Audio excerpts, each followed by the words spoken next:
And just last week, the Celtics showed some old championship form as they seemed unstoppable against the New York Knicks. While everything seemed to go wrong for the Knicks, the Celtics were running on all cylinders, setting playoff records and sending the Knicks home down and almost out.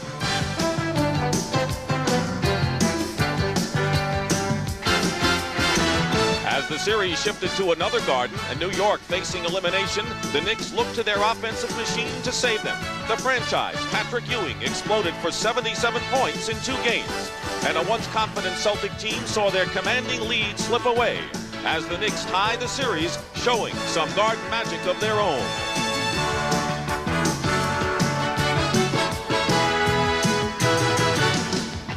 Welcome to Boston for the decisive Game 5 between the Celtics and the revived Knicks. Get set for another Garden party. It's the NBA playoffs on CBS.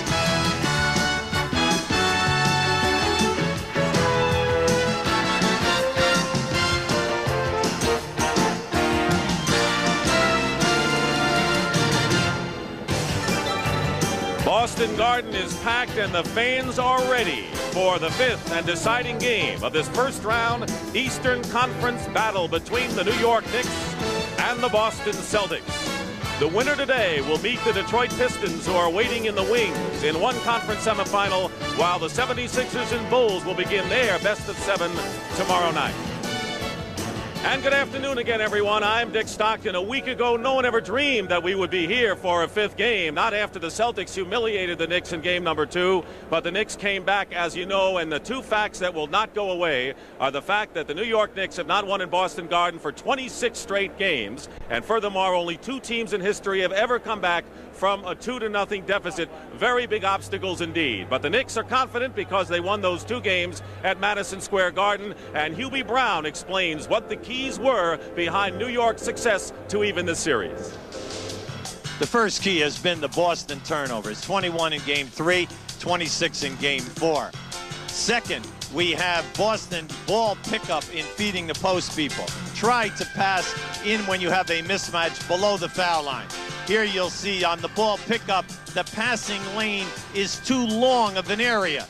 Now that enables the Knicks defense to front and gamble, causing the turnover. The third is in the offensive rebounding. In the early games, Boston dominated on the offensive boards. Here, only 5 and 11 in games 3 and 4.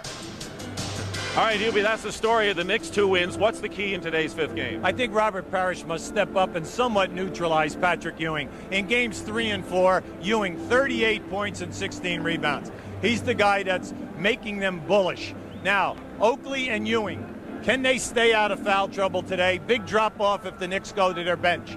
Now, for the Boston Celtics, transition defense.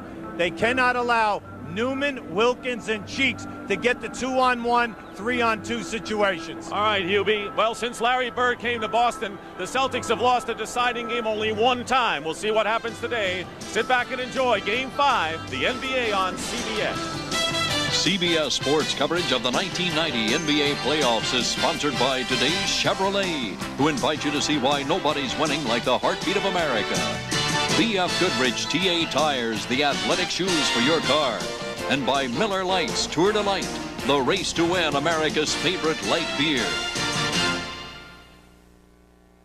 Garden, where the Boston Celtics have been so successful in deciding games, but the Knicks are going to try and come from behind and advance to go against the Detroit Pistons. Celtics have other ideas. And right now, for the starting lineups for this deciding game, let's go to the public address announcer, Andy Jick. Good afternoon, ladies and gentlemen, and welcome to the Boston Garden for today's 5th and deciding game in the first round of the Eastern Conference playoffs. Now let's meet the starting lineups for both teams. First, for the New York Knicks. At guard, in his 12th season from West Texas State, number 1, Maurice Cheeks. At the other guard, in his 5th season from Tennessee at Chattanooga, number 21, Gerald Wilkins. At center, in his 5th season from Georgetown, number 33, Patrick Ewing. At forward, in his 5th season from Virginia Union, number 34, Charles Oakley. At the other forward, in his 11th season from UCLA, number 55, Kiki Vandeweghe. And the head coach in his first season, Stu Jackson.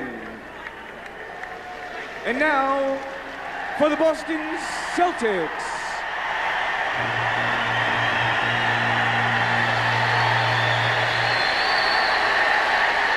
At guard, in his 14th season from Pepperdine, number 3, Dennis Johnson. At the other guard, in his 3rd season from Northeastern, number 35, Reggie Lewis. At center, in his 14th season from Centenary, number 00, Robert Parrish. At forward, in his 10th season from Minnesota, number 32, Kevin McHale. And at the other forward, in his 11th season from Indiana State, number 33, Larry Bird. And the head coach in his 2nd season, Jimmy Rogers, coach of the Celtics, will be back. They're the Banners. The 3rd member of our team, here's Tim Brandt. Tim? All right, Dick, one of the major problems this morning for the Knicks and Stu Jackson was whether he would have his guard, Gerald Wilkins, here. Gerald was down in Chattanooga, Tennessee with his wife, who was in labor. They gave birth to a 7-pound baby girl this morning, Jasmine. He drove immediately to Atlanta, flew here, got to the hotel at 9:15 this morning. Just talked to him. He says his main thing now is he's got to focus on the game and calm down, but he says he's ready. Dick? I bet you his adrenaline is going to carry him through this one easily, Huey. No, that's exactly what he said. He said he's on a high and he hopes he can keep it up for the big 48 minutes. Celtics in white, the Knicks in blue. And we're underway, and we're going to jump it again. The officials working in this game 5. Darryl Garretson, Jake O'Donnell, and Mike Mathis. And it's going to be Celtics ball and a violation by the Knicks. You talk about the officials, and of course every group officiates a different way, but the Celtics have to be banking on the fact that they're going to get some calls. Well, there was an awful lot of yelling and screaming in games 3 and 4 that the Knicks were manhandling the Celtics underneath in the painted area.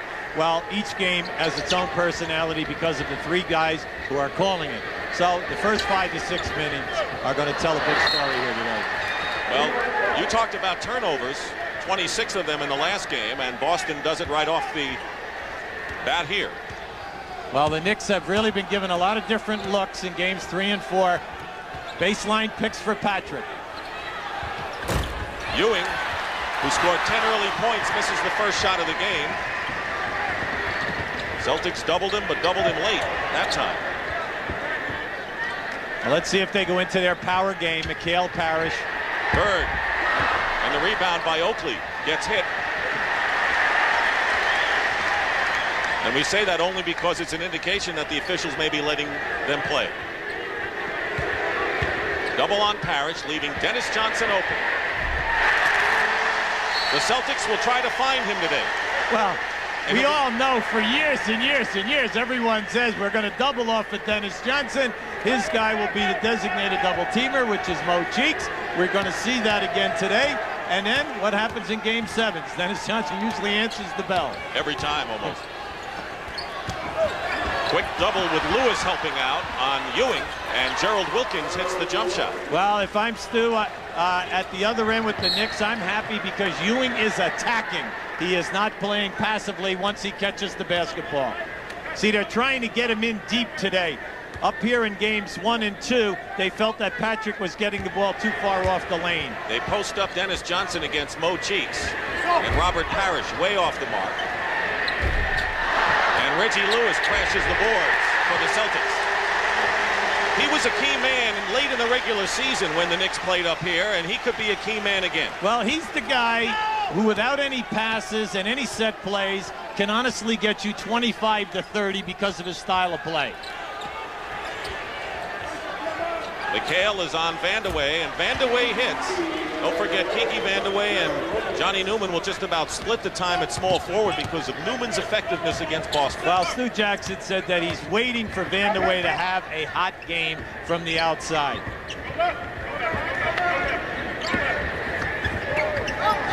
Parrish. The Knicks won't mind Parrish shooting from there. No, but you see what I like? I like the strategy of the Celtics. They're going right into Robert Parrish, and they're saying, Chief, you know what? We're going to get you off offensively, and for that, let's see some shot blocking and boards at both ends today. Charles Oakley from the top of the key hits. And, of course, the other thing is that they want to see if they can get fouls on Oakley and or Ewing early. Wilkins overplaying Lewis. And Jimmy Rogers wants patience today. There you saw Cheeks, the designated double teamer, come in, rebound by Oakley. Knicks want to use their quickness. Oakley throws it away. Tied at 6, 3 minutes gone by. First period. McHale. You can see the difference in the teams. The Knicks fast break is quickness of foot. The Celtics, they come down, they try to get numbers on you. They're move the basketball. Charles Oakley left open. Ewing with the offensive rebound. And they're going to call the foul, a loose ball foul against Patrick Ewing. See, that was kind of tough. Parrish did block Patrick out. Patrick was behind him. Now, in a game like this, you want that body contact to be okay today. No cheap fouls. That was a borderline. Larry Bird doing something he hadn't done in the series, going in for a shot. Crashing the boards. That's something different from Larry Bird. Well, I like what I'm seeing here today. Bird's taking it all away and then dropping it off within 3 feet of the basket. And also the Celtics are, everyone is crashing the glass. Vandeweghe loses it. So right now the Celtics are doing it at both ends. Now keep an eye on this shot to the right of the screen. You're going to see Oakley hit the deck that time. Now he was tangled up with Dennis Johnson. Dennis caught him with a forearm, put him on the floor. And now the Celtics turn it over. See, this is an issue that we brought out early in the tape at the top of the show. The long passes and feeding the post people. The Knicks have been able to force turnovers, and we just saw it right there. Knicks played their most intelligent game of the season in many views. There's Ewing. Looked like he was trying to pass the ball, but the Celtics are stopping the passing lanes. And now Parrish turns it over, and so unusual that we've already had 6 turnovers in this game. That was an excellent pass, Dick. A beautiful drop-off, should have been a dunk.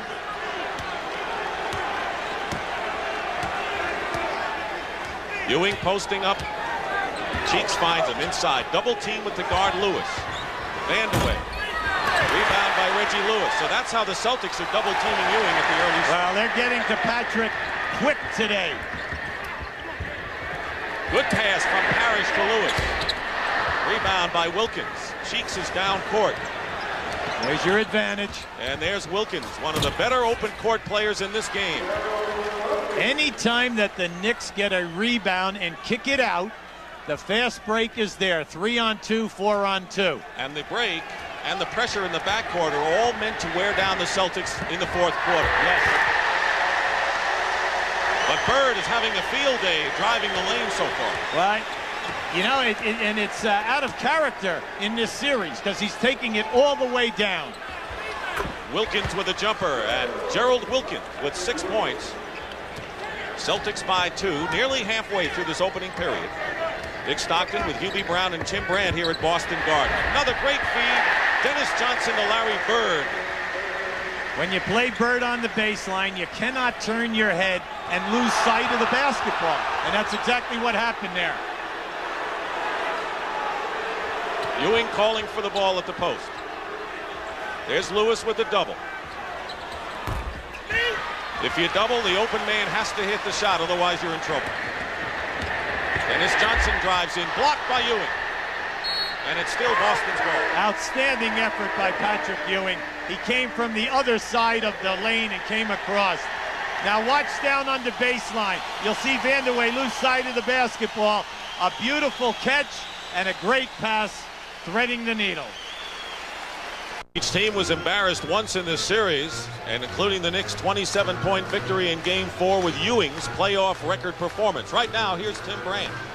All right, Dick, during that timeout, the officials came over to the Knicks and Stu Jackson and warned them about the players keeping their elbows too high. Part of that reason may be because of Paul Silas, a Knick assistant. You know, he played here in those 2 world championships, 74, 76. He told his players they had to be more aggressive than they've ever been against this team here in the Garden. Dick? So far, the Celtics have been doing it with inside play. They've outscored the Knicks 10-2. There's Paul Silas, one of the better offensive rebounders in the history of this game. Well, let me just tell you, any rebounder in the NBA is going to test that conversation to the hilt. Because if you are going to block out and give as much height as the Knicks are giving the Celtics, you must keep your elbows up and widespread in a big stance. And there's the guy in the picture right now, Charles Oakley, who is going to test this little warning. They've had a problem with the clock, and now it's adjusted. 5:48 to go in the first quarter.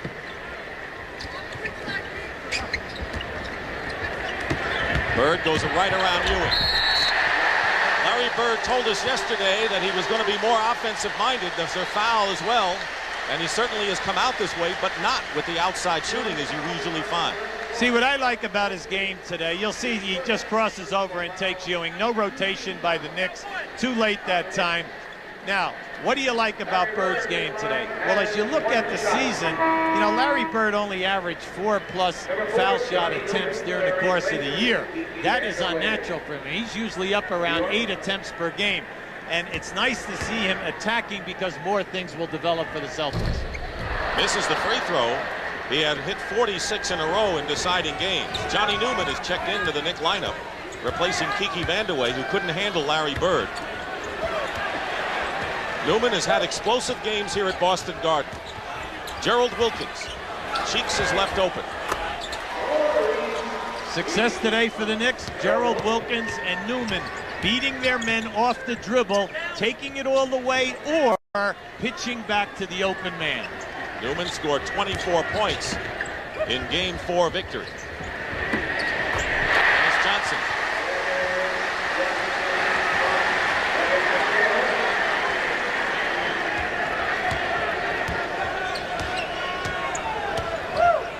Newman has a shot deflected by McHale.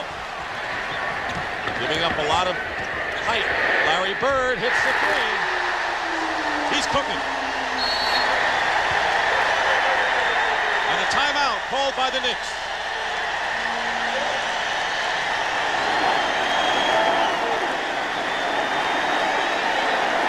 Biggest lead of the game here with 4:43 to go in the first period. The Celtics in Boston Garden have won the big one all but one time. In 1982, they lost to the Philadelphia 76ers. You remember when the ghosts were exorcised, Billy Cunningham's Sixers won. But every other time, it was the Celtics winning. And they're leading here and currently on a 9-2 run. Here's Tim Brand. During that timeout, Stu Jackson was telling his team, this is not a fair game here, so you've got to answer the pressure with intelligence. You've got to look for good shots. We're not taking good shots. We're not moving the ball crisply. He kept saying intelligence. They're going to make their runs. We have to stand up, maintain our poise, and play with some smarts. Dick? Larry Bird has scored 9 points. McHale is guarding Newman. Bird is defending against Charles Oakley. Newman now runs into Parrish and a Boston foul, and that's the first team foul against the Celtics in this game, and it'll be against Robert Parrish. Anytime that the Knicks stick to their half-court offense where they're using a lot of movement, there is no way that Larry Bird can stay with Johnny Newman when Newman is running, say, 10 to 15 feet, making a catch and putting the ball on the floor. Newman has had some big games, including a career-high 34 in the playoffs against the Celtics. He likes to play here, but more than anything else, he has the advantage of the matchups against Boston. Well, he feels that he'll just attack, take the people off the dribble. Here's the Knicks with some pressure, and they're trying to get some time off the clock as Boston tries to set up. They've been very, very successful with this, getting them out of their offense. McHale from the corner here. That's the way to do it. Yes, I would say so. The corner jump shot is always open. It's a matter of can that person knock it down for you. Parrish already has one foul, and Ewing throws up an air ball. He hasn't scored yet. Oakley tips it in for the Knicks. Charles Oakley, who came back and started his first game this week. after suffering a broken hand. Nick foul. You'll see the Knicks really working hard here. Charles Oakley making his presence felt. Gerald Wilkins with his first, third-team foul against New York. Jimmy Rogers, he said he wanted patience today, good shot selection, and they'll be able to get the job done. Double team on McHale. Looking to get a foul on Ewing. Instead, Ewing gets a piece of it. And Oakley saves it to Wilkins. 2-on-2 now for the Knicks.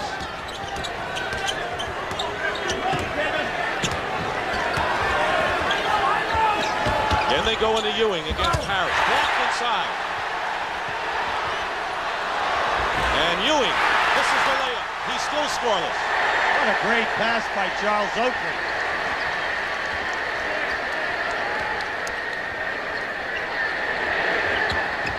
Bird driving the baseline. And Newman gets it out quickly, but a foul against the Boston Celtics. Now watch this move by McHale, trying to split it. Nice block by Patrick Ewing. See, both centers are really extending themselves defensively and challenging every shot. 3 minutes to go in the first quarter. Great feed. Oakley from Ewing, and that's a play that worked effectively in Game 4.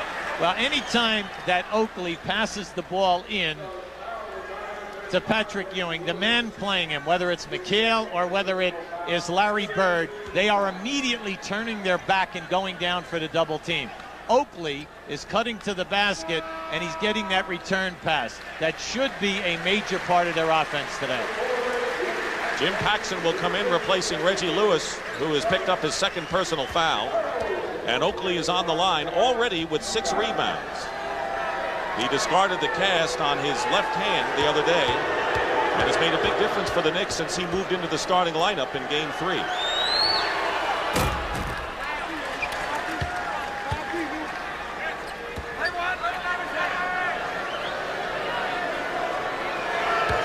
This is the first time since we've gone to the 5-game format in 1984 in the first round that the Celtics have been in a deciding game.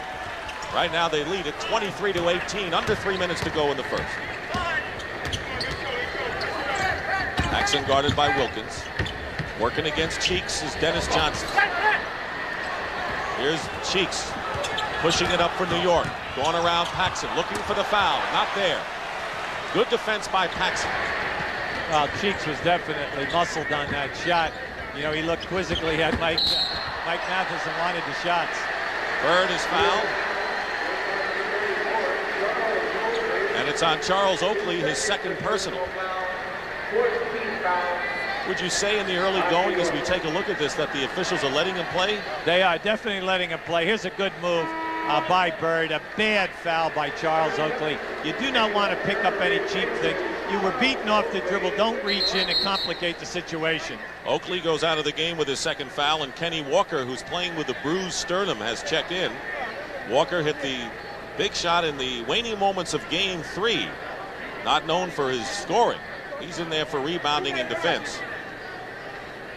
I asked Kenny how he felt, and he said that he's having trouble breathing today. And naturally, you know, that spot in the sternum, it's an vulnerable area, and he's going to get popped there as soon as he gets into body contact. Celtics had a 9-point lead. It's down to 5 now. Plenty of time on the shot clock. Dennis Johnson with a fake pass. And DJ now with 6 points. Into Ewing, triple team on Patrick. And Patrick Ewing with his first points of the game, and it comes with 2 minutes to go in the first quarter. Far cry from Game 4, where he scored 10 in the first 2 minutes and 33 seconds of the first quarter. One thing we know, every game has a different personality. Johnny Newman, and that will be the 15th foul against the Knicks. They're in the penalty. Coming into the lane now. Watch Johnny Newman put Bird right on the floor. No blood that time, so there was no foul. Larry Bird, who missed his first free throw today, already with 9 points.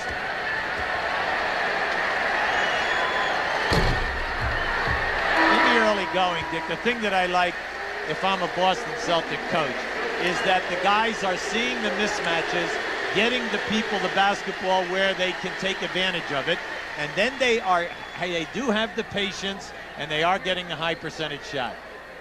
Robert Parrish sits down, and Joe Klein, who, look at that, 13 of 14 field goals this series. That's basically not what they're looking for. They want him to use that big body and muscle inside to give Parrish a rest. Celtics by 7. Cheeks is open.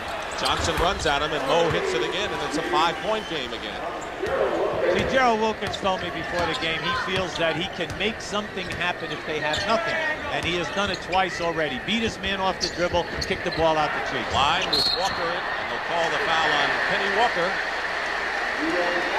Knicks have been in the penalty. The Celtics still have 1 foul to give with 1:22 remaining in the first quarter. Well, Joe Klein, 7 foot, 270 pounds. Kenny Walker has given up not only the weight factor, but he's giving up size. Joe can muscle you and also hit that turnaround baseline shot on that right box. People go back to the deal that the Celtics made last year when they traded Danny Ainge and they got Ed Pinckney and Joe Klein. Pinckney was a starter for a good part of the season, at least halfway before McHale came back. But they've gotten great dividends from Klein as a backup center. Well, where else can you give up a guard and pick up 2 frontline people at 7 foot and 6'10", and young players? Up to 7 again. Celtics have led all the way in this quarter, and now Larry Bird has committed the foul, and that is the 4th team foul. You'll see this now. Watch as Walker goes to post up. Bird's playing him on the top side. You see, now the referee on the baseline said that he not only got a piece of the ball, but he got a piece of the arm. Interesting, they call some fouls, let him go. Others they call really borderline. That's the way it goes. Ewing on the baseline, only his 2nd basket. He started with 22 in game 1 and has gone up point-wise in the series. Well, Jimmy Rogers said he's impossible to stop on that side of the floor when he catches and spins to the baseline. Oh. Left-handed layup by Bird in traffic. And how about the fact that Ewing did not go for the shot block that time? 13 points for Larry Bird in this first quarter. Johnny Newman. Bird the rebound.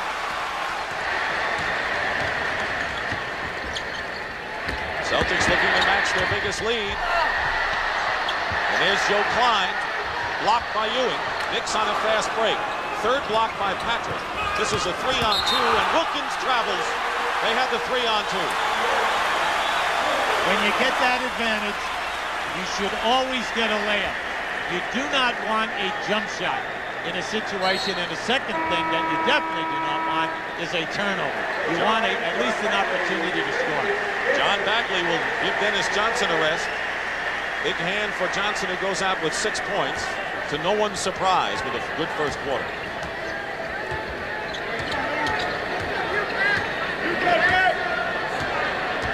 Playing for the last shot.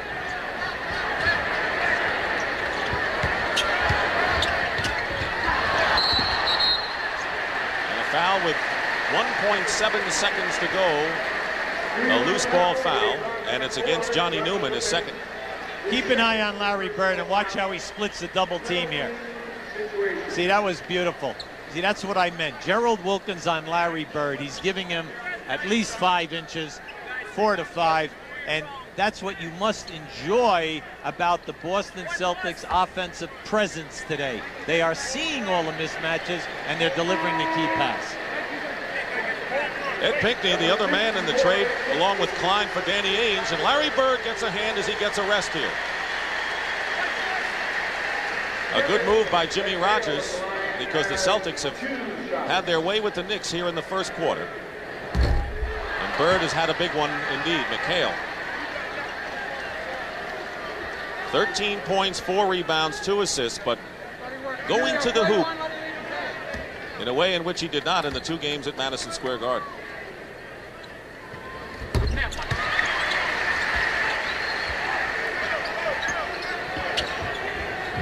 Kenny Walker. Long pass to Ewing.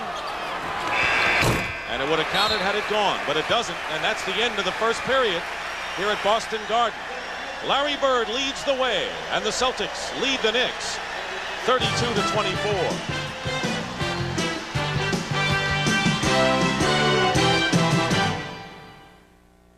90 NBA playoffs is sponsored by Gatorade Thirst Quencher.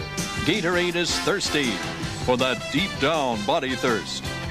Schick, official razor of the NBA. And by Jeep and Eagle, official vehicles of the NBA. And welcome back to Boston Garden, where the Celtics lead 32-24 after one period of play in Game 5, the deciding game of Round 1 here in the 1990 NBA playoffs. Coming up later, another Game 5. Phoenix and Utah coming up from the Salt Palace, Hubie. How do you look at it? Well, I think that if Kevin Johnson for Phoenix has a hip pointer, then I would say that, you know, the Utah Jazz have an excellent opportunity of advancing. In order for Phoenix to be at the top of their game, they need his penetration, but also his ability to get 25 points. There's Gerald Wilkins talking with assistant Ernie Grunfeld. So it'll be Wilkins starting out with Mo Cheeks, Johnny Newman, Patrick Ewing, and Kenny Walker. For Boston, it's Bagley and Paxson at guard. Up front, Bird, Parrish, and McHale. Well, defensively for the Celtics, they've done an excellent job on Ewing. He only has 4 points to date. 5 on the shot clock. Ewing misses the rebound, and it's still Knicks ball, but the Knicks turned it over. So that's Boston outscored New York 5-0 as a result of the turnovers. Far cry from Game 4. So Ewing is looking for the foul on that spin move. Robert Parrish is bodying up to him and then extending his arm and getting a piece of Ewing right around the elbow area. So far, it has not been called. Wilkins, who scored 6 along with Oakley to lead the Knicks, goes out, and Trent Tucker. Good outside shooter. This will be a 2-point shot, and it's good, but Tucker underway. That's the other guy Stu Jackson wants to see get going, besides Vanderway, is Trent Tucker. Well, Trent's a little cold these days, but he's playing excellent defense and picking the team up. Newman is guarding Bird. Tough matchup for Johnny. Paxson. He had Ewing in his face. Parrish gets the offensive rebound and counters. And Ewing was down court. The Knicks are simply too small defending there. Cheeks goes in to Ewing with the pass and a foul. And now they call it. And here we have working in the low post area right now. Now watch Parrish. You see how he went elbow to elbow there, disrupted Ewing's shot. Ewing immediately went right to the referee and said, "I'm getting banged." 3-second violation called against the Knicks. See, without Charles Oakley in the game, you can see the Knicks are hurting on that defensive glass. Double on McHale. Parrish comes in and misses inside. The rebound by Ewing. So far, Ewing has scored only 4 points. Walker. And a loose ball foul called against Trent Tucker of the Knicks. You could hear Trent say, "What?" Yeah, but all the way over here. Trent put his body on Jimmy Paxson, knocked him back 10 feet. Charles Oakley's going to check back in. The Knicks are going to need his muscle inside. And Kenny Walker goes out. Now, the reason why Oakley is so big here, because he is on Robert Parrish and has done an excellent job in games 3 and 4, keeping him away from the offensive rebounding.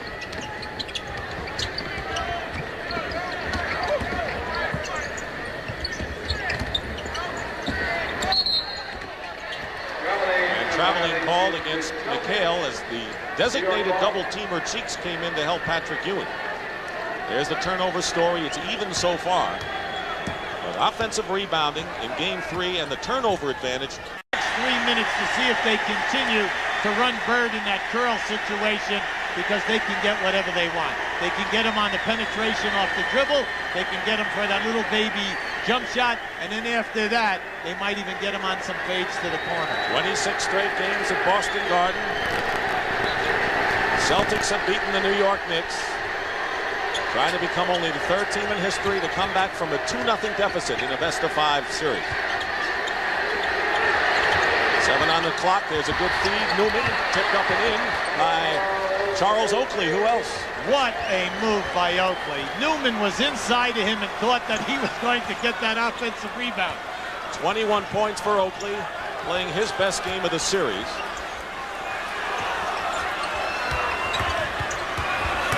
Bird again in traffic. Cheeks is fouled by Dennis Johnson.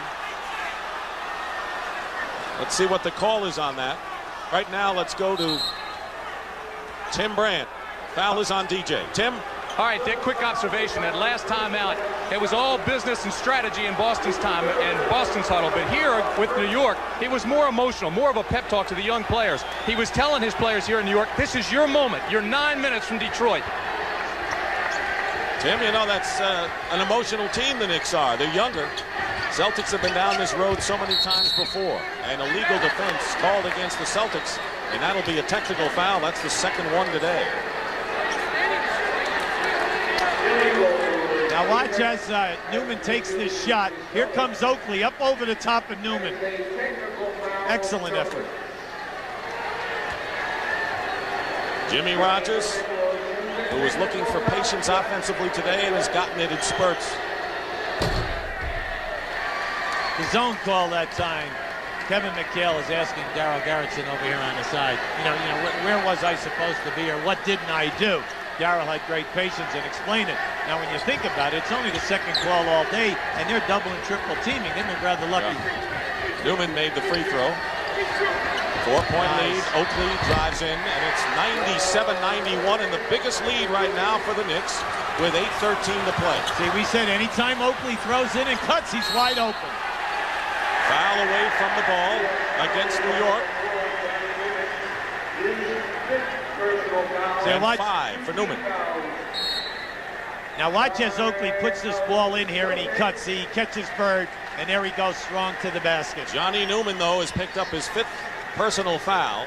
Will return to Boston Garden. Way back to Boston. A reminder that coming up later, Game 5 of this opening Western Conference round of playoffs between Phoenix and Utah. And good afternoon, everyone. I'm James Brown. Injuries casting a bit of a cloud over to two of the game's biggest stars.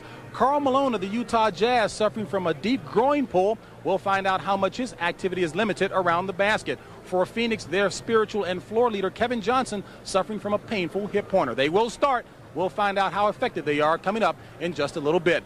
Now let's send you back to Boston for that Boston and New York series. Dick Stockton and Hubie Brown. Hubie Brown, we've got a big decision here for Stu Jackson because Johnny Newman just picked up his 5th foul. There's the time, and there's the score. Well, here are your options. You leave Newman in, you have 8 minutes to go. But you know that he's matched up with Bird. He could foul out on the next possession. Now, you'd like to bring in Kenny Walker. Kenny Walker has an injury to his sternum, so that takes away a major option. Your third option is Kiki Vandeweghe, and that's exactly what we're going to see. Try to buy 3 to 4 minutes here, and then bring Newman back with about 4 or 5 to go. And you know that Bird's going to be going after Kiki Vandeweghe as well. Well, at both ends. The Celtics have been going to Bird. The Knicks have been going to Ewing. Go to your pressure people and make it happen. McHale double team. 13 on the shot clock. Parrish in the low post. Dennis Johnson is wide open. Nothing surprising there. Dennis Johnson with 14 points. And you know, when he scores around 15, normally that strategy fails because he's hitting it. Absolutely. Because then what happens at the end of the game, you know, you fail the double team because you want to stay close on him. Let's give him his due. He's knocking him down. Ewing. Parrish defending. That was good defense that time by Robert Parrish. Look at the Chief, the old Chief. Running down the court. Reggie Lewis goes in. And they'll call the Knick foul as Ewing hits the deck. And it's on Patrick, his third. Now watch as Patrick turns, how the Chief gets right up where with the closest arm. A lot of players in that situation try to block it with their right. But you get up in there with that left arm. That's what Robert's been doing all day. He's close to Patrick, and he's applying a lot of pressure. At the conclusion of our game, Hubie and I will select the Miller Lite Player of the Game, and in conjunction with the award, Light Beer will present a check in the amount of $1,000 in the players named to the National Multiple Sclerosis Society. Lewis is 3 for 7 from the line today. Knocked away. Good defense. 3-on-1 fast break. Taken away by Maurice Cheeks. And this is going to be a 2 for Oakley. Big play. Boston, good defense one end. They miss a 3-on-1, and the Knicks now lead at 99-93. See, you can't get bent out of shape. The Celtics wanted a foul. New York wanted a foul at the other end. Right? That just canceled out. That's why at this time in the game, you just got to play, baby. Lewis over Tucker. Other than the free throws, Reggie Lewis is having a terrific game offensively with 15 points.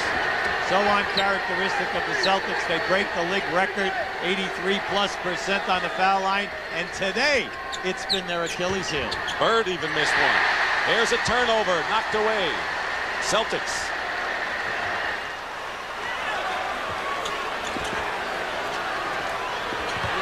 Bird. That time Vandeweghe played him nice off to the shooting hand. Nearly halfway through the final quarter. 4-point lead New York.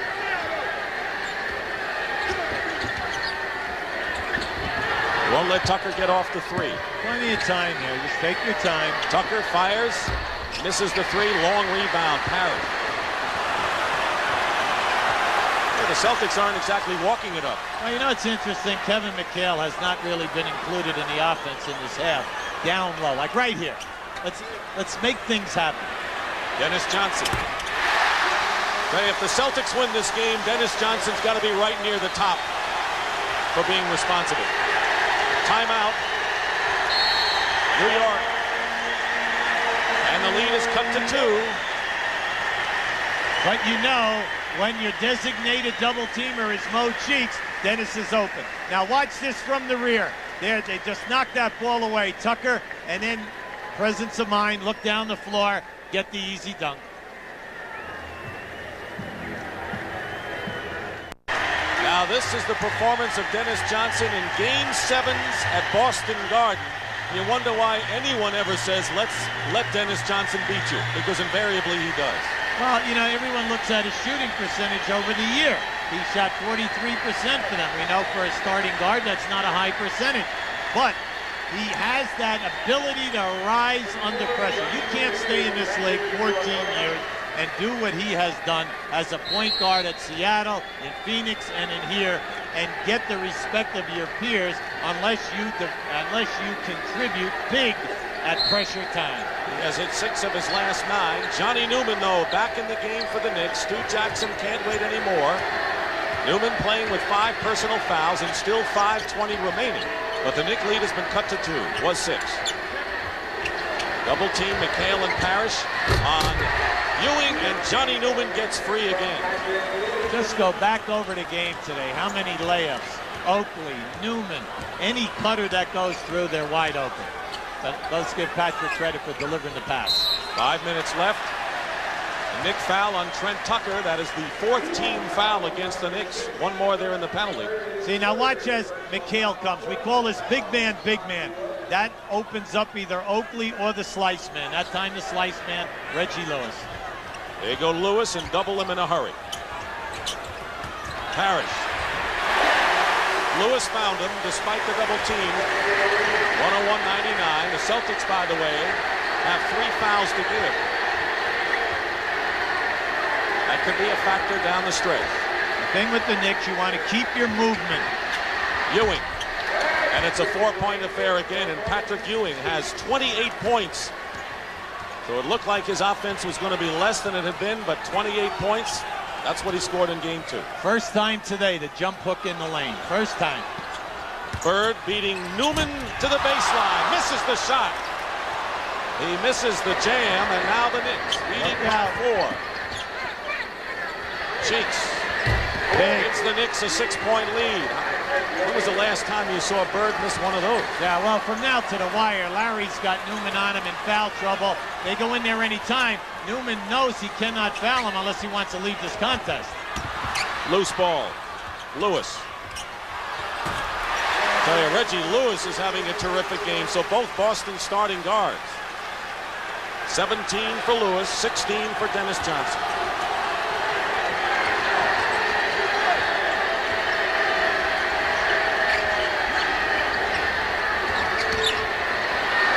Cheeks again, and Cheeks again. Maurice Cheeks with another jumper, and Mo has 19.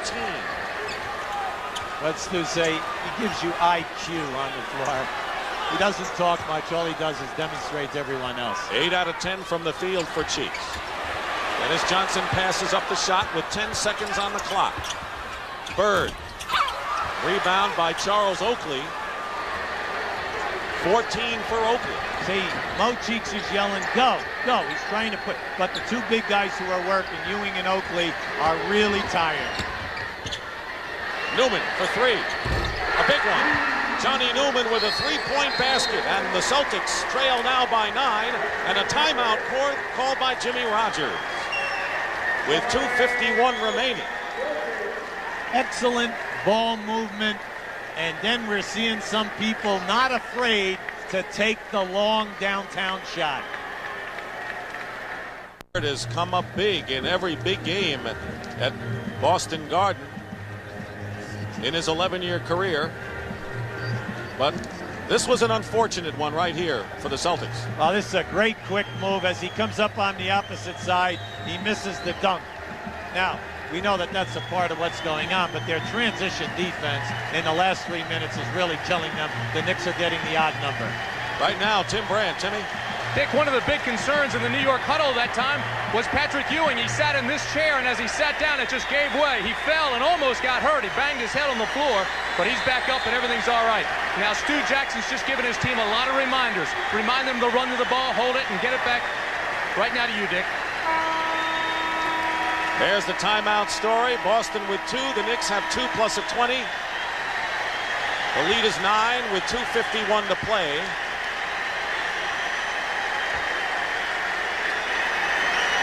Biggest lead of the game, matches the Celtic first quarter lead. Look at Maurice Cheeks, 6 for 6, as the Knicks have shot 72% in the second half. Boston must get down inside, run their power, because on every foul from now on, they're in the penalty. They're shooting the penalty. 11-4 run right now by New York. 10 on the shot clock. Knicks have really clamped down defensively outside. They've done an excellent job in pushing them off the block. Dennis Johnson. Rebound by Charles Oakley. That's 15 for Oakley. Now the Knicks are in no hurry. Now, see, when the Celtics shoot and miss, it's just amazing. It's jumping out at you. No second shot opportunities. 26 straight victories for the Celtics against the Knicks at Boston Garden. 2 minutes plus away from being a race final. Here's Oakley. Nearly threw it away. 1 second. Ewing hits the corner. And you got to know something when that happens. That's an omen. Well, we knew that Oakley knew that as he threw the ball into the corner, right? A 14-4 run by the New York Knicks, and some of the fans are starting to make their way to the exits. Watch how he picks this up. The bench is yelling at him, shoot it, shoot it. And not only does he make it, he makes a 3. Look at Stu. Come on, Stu. Will it in. First-year head coach Stu Jackson, and illegal defense called against Knicks. That's the first. 31 points for Patrick Ewing. Only the Fort Wayne Pistons back in 1956 and recent vintage, the Golden State Warriors in '87, have come back from 2-0 deficits to win a best-of-5, and even Red Auerbach masks what's going on.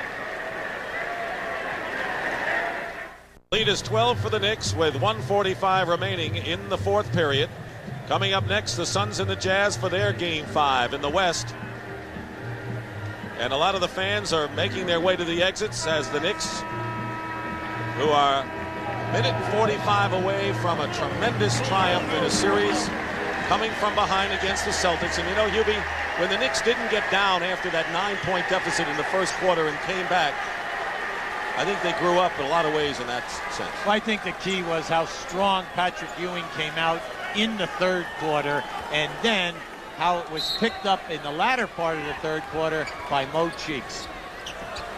That's why they got him. Lewis.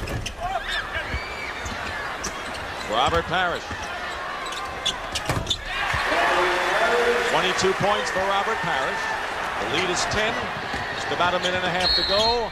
And the foul, Johnny Newman will go to the line. See, if you're the Knicks right now and the Celtics extend the pressure, everything is in your favor because you're quicker at almost every position other than maybe Reggie Lewis. So what you do is you get it in and you just don't sit on the basketball. You keep forcing the tempo because that's what's taken you here to this lead. Newman hits the free throw. In the regular season, the New York Knicks lost all 4 games to the Detroit Pistons after last year playing very well against Detroit. And that's going to be their next opponent if New York maintains the lead here with 1:29 to go. It's an 11-point lead. And the Boston Celtics have used their last timeout. Here's the Knick huddle moments ago. Stu Jackson. Down here, okay? Stay in 51. Straight 51, all right? Make the extra pass. Now, the only way we can lose the game is if we give up 3s. It's wrong. The other way we can lose it if we don't come up with the defensive rebound. Don't think about going out on the break, Johnny. We don't need a fast break. I need you in there to blast. We're going to get a half that ball. Let's take it out. Red Auerbach. Well, Red Auerbach made a great statement yesterday. He said any kind of a coach, if you're any kind of coach, you get your team to think about today. Streaks and things like that mean absolutely nothing. He says you must be... Help the Knicks in the games in New York. So far, a different story. Tucker. Parrish gets the rebound. He's a different player today, by far. He's alive today, Dick. Knicks missing an awful lot of open jump shots. McHale driving in. And, you know, the Celtics have also missed a few layups that could have widened their lead even more than the 8 they have right now. Ewing setting a screen for Tucker. It's a good 2-man set here if Ewing can get in deep. Ewing feeds Oakley. They doubled him, and Oakley ran around the baseline. Well, Oakley's man is leaving him and double-teaming Patrick. They're going big man a lot today.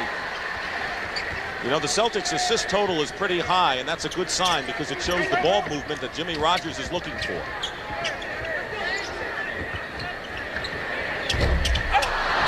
Parrish puts it in on Paxson's miss, and he's camped in underneath. Knicks push it back. Newman off the glass. I tell you, since Sam Jones of the old Boston Celtics, I've never seen a guy bank the ball in from that angle so far away from the hoop. Bird picked up. It was a pick and roll. Ewing picked him up nicely. 7 on the shot clock. Knocked away. 3 seconds now. Bird fires from 3. Tipped away, and it'll be Knicks ball, but the Knicks played that half-court defense as well as they've done in this game. Doing an excellent job. Keep an eye on Ewing now. Watch him going into the triple team and yet being able to deliver the pass beautifully. Well done.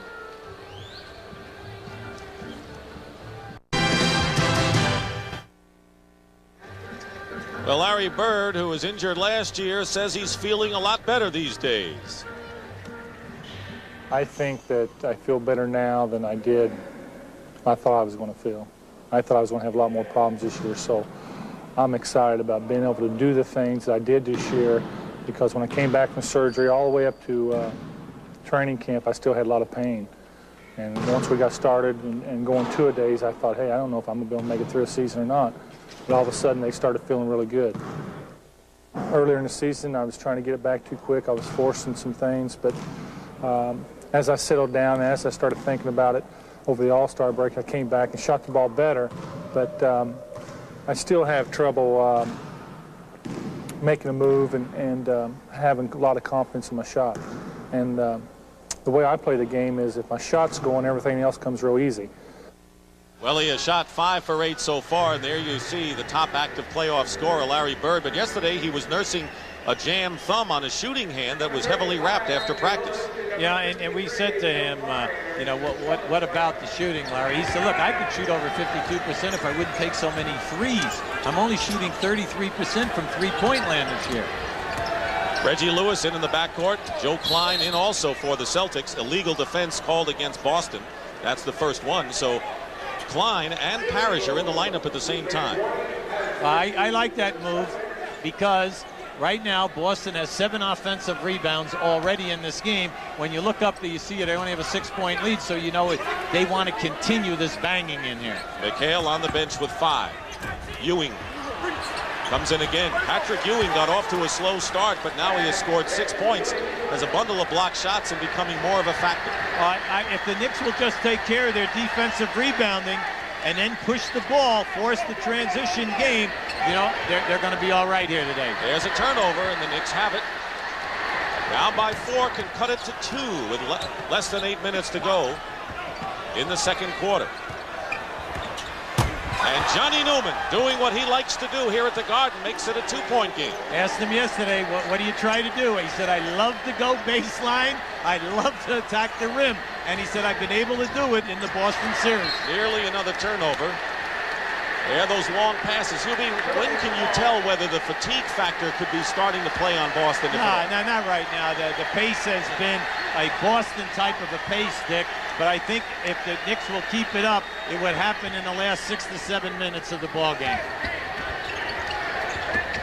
Go behind Bird, so now Boston's turned it over twice in a row. Knicks are in a position to tie this game. Trent Tucker is open for a 3 or better, and it's better, and New York leads for the first time today.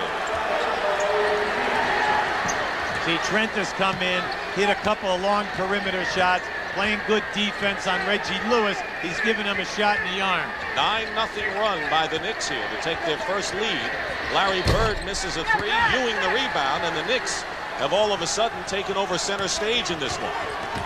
They were down by as many as 9 in the first quarter. They go into Ewing. Good fake on Parrish. Nice.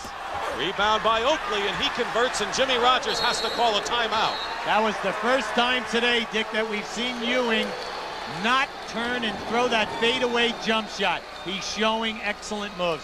Now here we go now, into pass inside. Now this is the high, they call that the up and under move.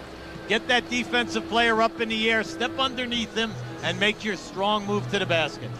What does Jimmy Rogers do to adjust? We'll find out when we come back after these messages. Hubie Brown, 11-0 run by the Knicks right now to take a 3-point lead. How does Jimmy Rogers try to stem the tide? Well, first he looks at it and he sees that they are only 2 for 8 from the floor. Plus you add in 3 turnovers, which are allowing the Knicks to get out and get into the transition game. Now, in the first quarter, we had the Knicks in transition, but the Celtics were back, and they were playing them well, and they would double-team Ewing quick. But in this quarter, what we're seeing now is that they are breaking them down off the dribble, Dick. Tim Brand. Dick, the Celtics' main concern right now, as you guys have talked about, has been the aggression, the attacking now of the Knicks. So they're trying to move the ball more rapidly. They're trying to move it to one side, get Dennis to drift to one side. They want shorter, crisper passes. That's the story, Tim. You're right on the money there, because Jimmy Rogers says shorter passing lanes, more assists. Meanwhile, Kevin McHale is checked in for the Celtics along with Dennis Johnson. So he's going to his starters again, Jimmy Rogers. Bird has it blocked. That's 4 by Ewing, but it's Larry Bird on the recovery for 15 points now. Not only was it blocked back to Bird, but he never put the ball on the floor. He had the presence to keep it up because he knew if he put it down, Ewing would have been right on him. And the throw pass, Oakley was muscling inside against Larry Bird. So we know that the Knicks, every time they're down the court, they look for either Ewing or Oakley on the post-up. Playoff basketball, you must be able to get the ball to your key people in their pet areas. And we're not seeing that this quarter for the Celtics. I was about to say that might be a force for Reggie Lewis. Maybe a teens out of his range, but he knocked it home. Boston regains the lead by 1 over New York. 5:45 to go in the second quarter. 7 on the shot clock. Trent Tucker with a runner and banks it in. But he really has given the Knicks a boost offensively with 7 points off the bench. Listen, you know it's going your way when you make a shot like that. Come on, Dick. Hey, they all count. Lewis, great feed to McHale. There's crisp passing inside.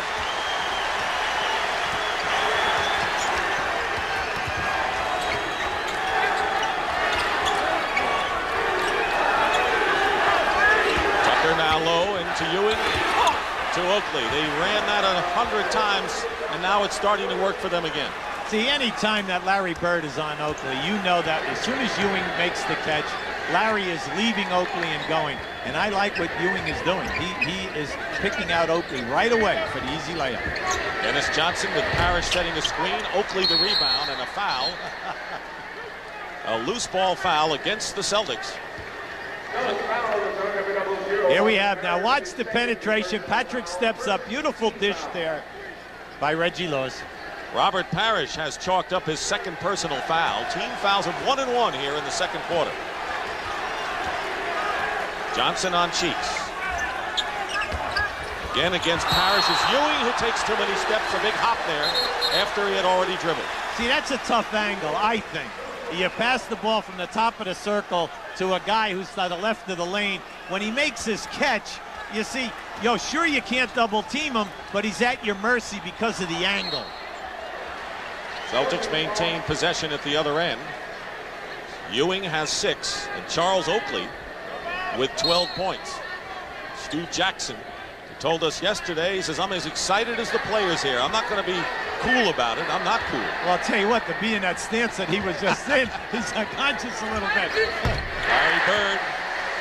Johnny Newman talked about how tough it is guarding Bird because he's got a million moves. 17 for Larry Bird.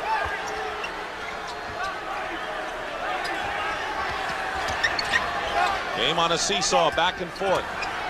Boston by 1. Oakley against McHale. And he drew the foul. It's against McHale, his first. Yeah, Jimmy Rogers is all upset. See, but he doesn't want any body contact to be called a foul here today. Now watch on this pass inside. Johnny Newman trying to give different looks on Bird. But Larry knows that he can shoot over the top of Johnny any time that he wants because of the size differential, plus the fadeaway jump shot. Oakley only 56% from the free throw line in this series. One of the weaker free throw shooters. But you know what's nice today, Dick? The Knicks are finding him when he's open, and then they're having the confidence to give it to him and let him take his man. Now you say, why is that a big deal? So that he'll continue to work tough for you at both ends of the floor on the boards and take the punishment. Mark Jackson, the forgotten man, has averaged only 9 minutes in this series, with Mo Cheeks playing over 40. Newman tried to gamble against Bird. Rebound into the hands of Tucker with 3:40 to go, and the score tied at 44. See, stop and think in this quarter, Dick. How many second shots for the Celtics? Very, very few, and that's the difference. Plus, they've missed a lot of inside shots, even when they had the lead in the first quarter. Johnny Newman. McHale. You think this pace favors the Celtics right now, or not so much? No, not so much. I think that it's good for the Knicks because Ewing is able to stay on the floor right now, and he can continue in this pace and possibly give you 44 to 45 minutes today. McHale picked up his second foul.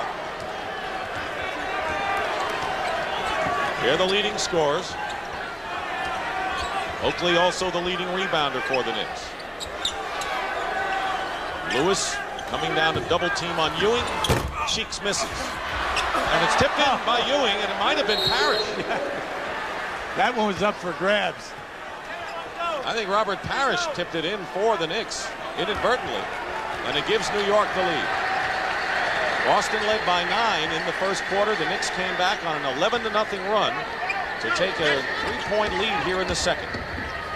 Lewis, basket counts, and there's a foul as well. See, this is the guy that I would like to see included more. Now Stu's upset. He didn't want to foul that time, but Reggie Lewis can beat any of the Knicks off the dribble and get his shot. Garden in a moment. Pat O'Brien in New York City with a reminder that coming up on the Prudential at the half, we'll check in at Salt Lake City where Phoenix and Utah are preparing for their 5th game. Meantime, out in Chicago, it's another day at the office for Michael Jordan and company, who are working out for their opener against Philly tomorrow night. We'll talk live with Bulls coach Phil Jackson, and we'll also drive down the lane, memory lane, with Earl Monroe. All that and much more at a familiar place, the Prudential at the half. And Hubie Brown I remember when I was covering you back in '84 when you coached that great 7-game series, you used to have a tuna sandwich before every game, and I arranged to have one there. I hope it got there. Don't worry, Pat. It arrived on time, okay? Here we go. We're going to save it for after the game because Hubie doesn't speak that well with his mouth full.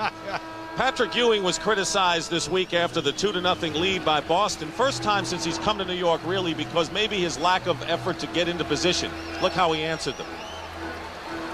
Well, anytime that you go for 38 points and 16 rebounds in 2 games, and then how about the 7 steals? Only 1 steal away from the NBA playoff record. You know, so you know that he answered the bell. I like what Robert Parrish had to say about him. Robert said he's a better player today because he's more intense at both ends. He has a variety of shots and just doesn't throw the fadeaway jump shot. He gives you the jump hook now, and the spin move on the baseline is the toughest thing for me to guard. High compliments. And, you know, that's from a guy who doesn't really give him out much. Oakley has his 10th rebound with that one. They took a foul away that was given to Kevin McHale, called it a violation, so right now Kevin has 1, each team with 2 team fouls, with less than 2.5 to go in the first half. Tied at 46. Gerald Wilkins back in for the Knicks. Lewis ready to double. Here it comes, and it works. And on the turnover, Celtics trying to untie this game as we wind down to 2 minutes to go in the half.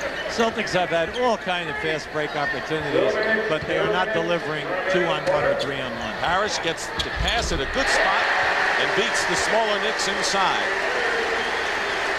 The Chief has 10 points. Far cry from what has been a disappointing 2 games in New York. McHale on Newman. Oakley. Parrish kind of gave him the shot, and it was deflected. Excellent anticipation by Parrish. That's his 3rd block. Beautiful. Bird to Parrish, rolling to the basket as good as he could do. The greatest passer that I have ever seen in pro basketball at the height of his jump and making it was a guy by the name of Rick Barry. And now Larry Bird is right at that level because you must play them for the score, and then they have the presence of always giving the ball up to a guy for an easier attempt. Look at this pass. What beautiful recognition. A 20-second timeout called by the Knicks. Everyone freezes and Parrish going to the basket. Bird having a big game in every aspect. 2nd all-time passing forward, and he had averaged 11 assists in this series until game number 4, when he only had 5. Well, it's a little unfair for Bird, you know, to be behind John Havlicek because John, at the end of his career, played the 2nd guard position for many, many years. Bird also had 18 rebounds in game 1, so you can't measure what he does just in the scoring department, although he leads all scorers with 17. Celtics by 4. Wilkins. This from the top. Reggie Lewis pushing it up. Dennis Johnson. 6 points now with under a minute. That was one of the few times today that the Celtics have pushed the ball once they arrived at half court. They've been just happy taking it down slowly. They've scored 6 in a row, and good defense inside by Parrish and Lewis. But the Celtics, in their effort to get the ball up court quickly, turned it over. Now Jimmy Rogers really upset over there. He saw that they had an opportunity to go, but you know, you try to tell players, don't leave and get out on the break and lose sight of the basketball, because who are we going to pass the ball to? Oakley gets hit inside. Now let me ask you this. Now, yeah, Ewing doesn't have that many points today, but he is really finding the free people today. He is making the beautiful pass, and especially to Oakley anytime that he makes a cut. Well, if you're asking me, I'll agree with you. He is, and that's really been a big part of the Knicks offense today. And it's nice to see, because it's a young ball club, because it will open up other things for them in the second half. Well, Oakley hits the free throw. Reggie Lewis is out, and Jim Paxson checks back in for the Celtics. Oakley with 14 points, and that's because of Patrick Ewing's passing skills in his first half. But you always tell big people, when the guy leaves you to double team, always go to the front of the rim. If you don't get the pass, at least you'll be there for the offensive rebound.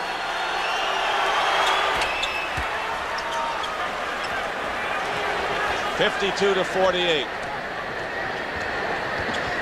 Differential on the shot clock of about 13 seconds. Cheeks reaches in, and that's the third foul, so the Knicks and the Celtics each with 4. No more fouls to give. And a 20-second timeout called by the Celtics.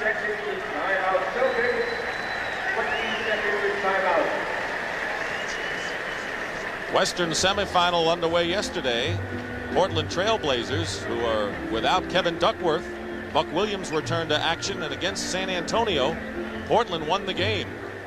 David Robinson held to only 9 points, but Jerome Kersey had a big game.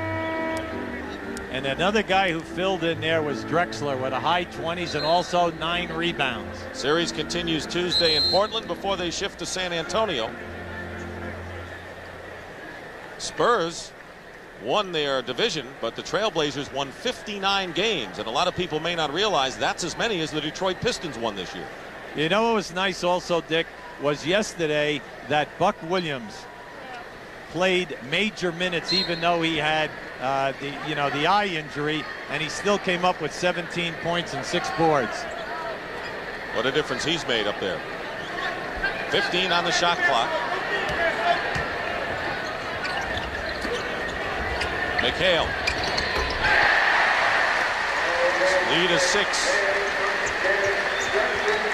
Celtics have made their last 5 shots, and now the Knicks trying to get a couple more before this half is over.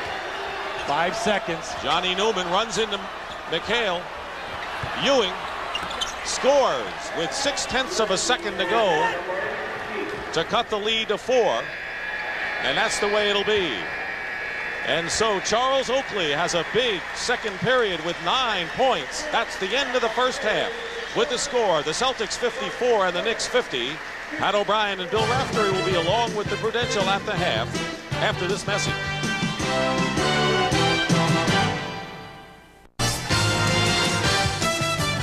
CBS Sports presents The Prudential at the half. Sponsored by the companies of the Prudential. Come to the Prudential and build your future on the rock.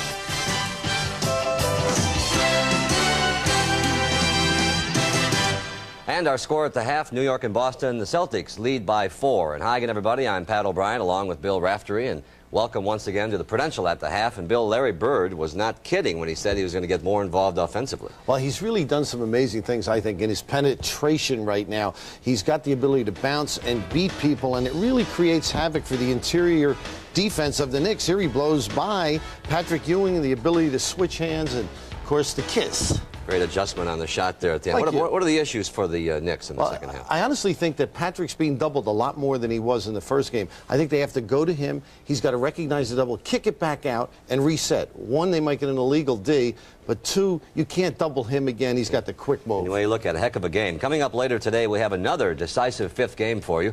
Phoenix and Utah out west. James Brown and Tommy Heinsohn will call that one, and they have more now on the Suns and all that jazz. Here's JB. All right, Pat, thank you very much. In the background, the Salt Palace being bathed in sunlight on a simply scrumptious afternoon here in Salt Lake City, Utah. And good afternoon, everyone. I'm James Brown along with Tom Heinsohn, where later today it'll be the 5th and deciding game between Phoenix and Utah. And, Tommy, a marquee matchup in the backcourt, Kevin Johnson and John Stockton, 2 premier point guards. Well, if you think the NBA is just big guys banging, forget about it, because these little guys provide the fun of pro basketball. Lots of quickness, lots of good passing, and lots of good shooting. So far, the stats show they're pretty even. So this game represents bragging rights in the little man community. A lot of the offense originated by these 2 guys, Tommy. Kevin Johnson really represents practically all of the offense for the Phoenix Suns. John Stockton is the leader on the floor. He can score, but boy, can he dish them off. And the big guys love to run with him. So a premier matchup in the backcourt, and the winner of this contest moves on to meet the team waiting in the wings, the Los Angeles Lakers. Now let's take you back to New York to Pat O'Brien and America's guest, Bill Raftery. Ooh, but he's such a good guest. The Suns and the Jazz, like the Knicks and the Celtics, they are playing for all of the marbles. We spare no expense here on this broadcast. People have said you've lost yours. Yeah, you can use those yourself. Speaking of shooters, we'll catch up with one of the greatest, Earl the Pearl Monroe, and his teammate Phil Jackson, as At the Half rolls on from the east bank of the Hudson after a commercial. And a word from your local stations. Stick around, it's Playoff Sunday.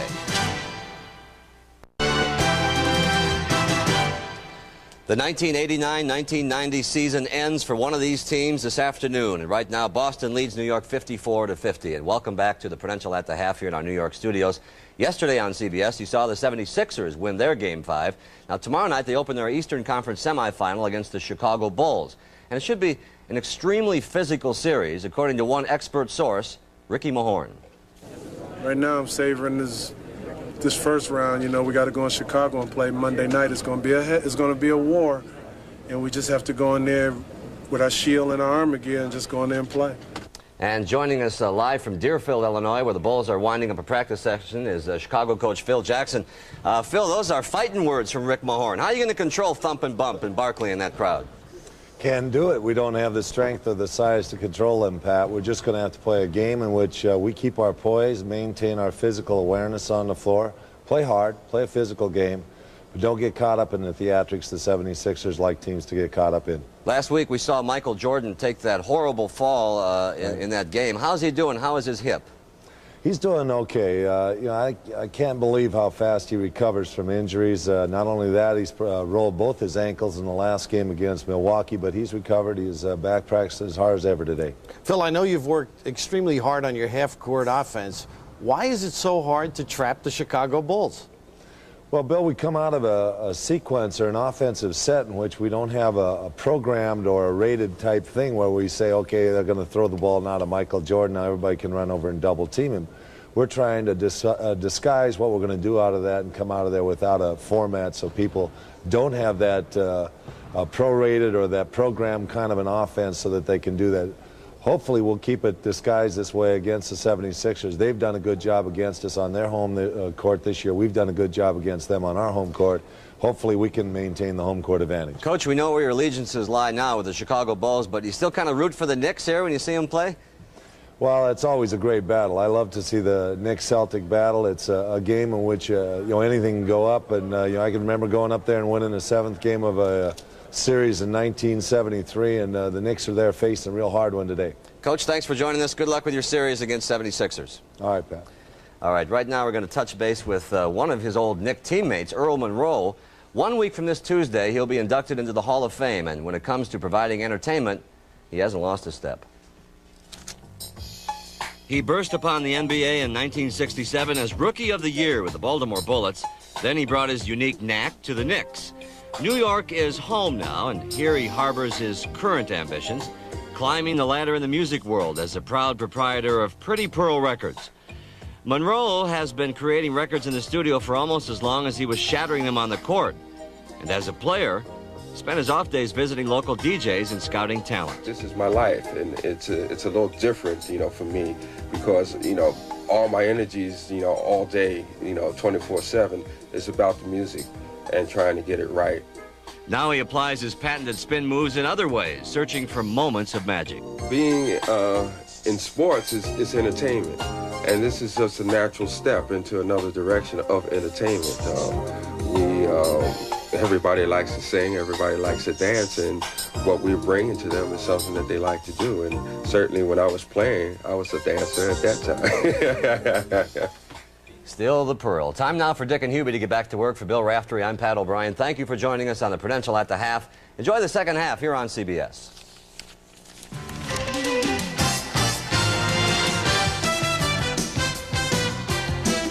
The Prudential at the Half has been sponsored by the companies of the Prudential. Come to the Prudential and build your future on the rock.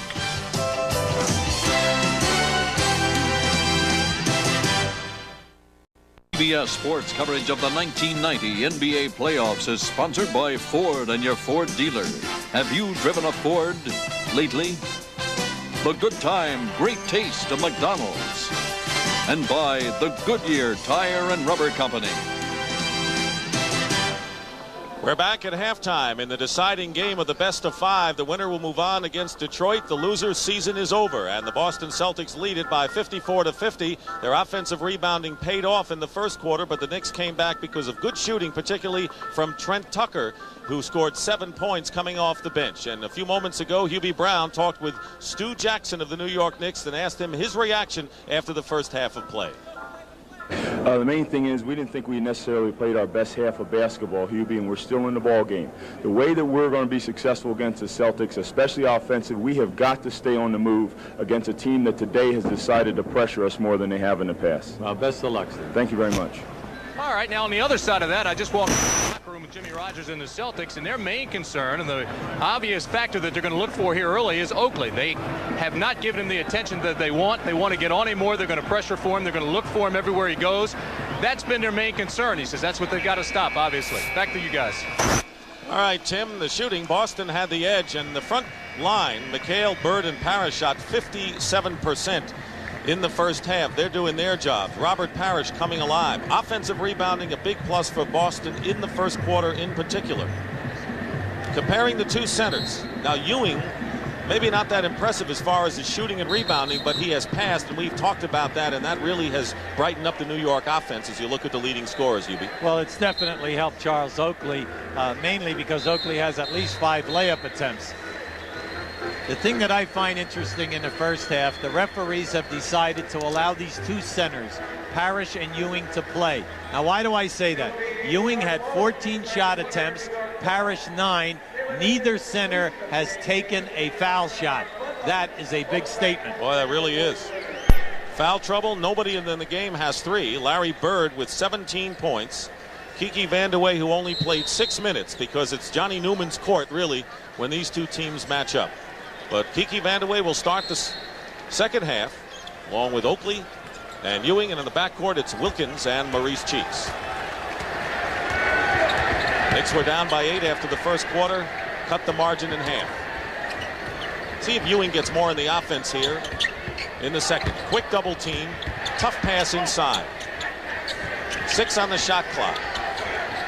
Vandeweghe, and Bird runs into him. Nice ball movement by the Knicks. What you do not want to do when the pass comes out of the double team is to put the ball on the floor unless you're going to the basket. Otherwise, catch it and keep moving it. Double team, Gerald Wilkins smartly puts up the jumper. He saw Bird in front of him. Yes, and also he's struggling with the long jumper today. That time when the ball came to him, he saw an opening and he attacked to the basket. Celtics, of course, in their tradition, and it's a tremendous legacy in the league, have always come out strong in the early moments of the third quarter. Blocked off, Parrish with a good spin move. Robert Oakley is taught to take away the Chiefs' right hand, and he did that time. Ewing with a jumper.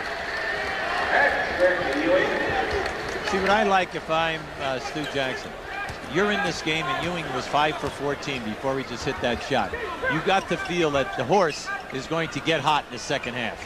You're Stu Jackson. You like being in this 5th game after last week. Absolutely.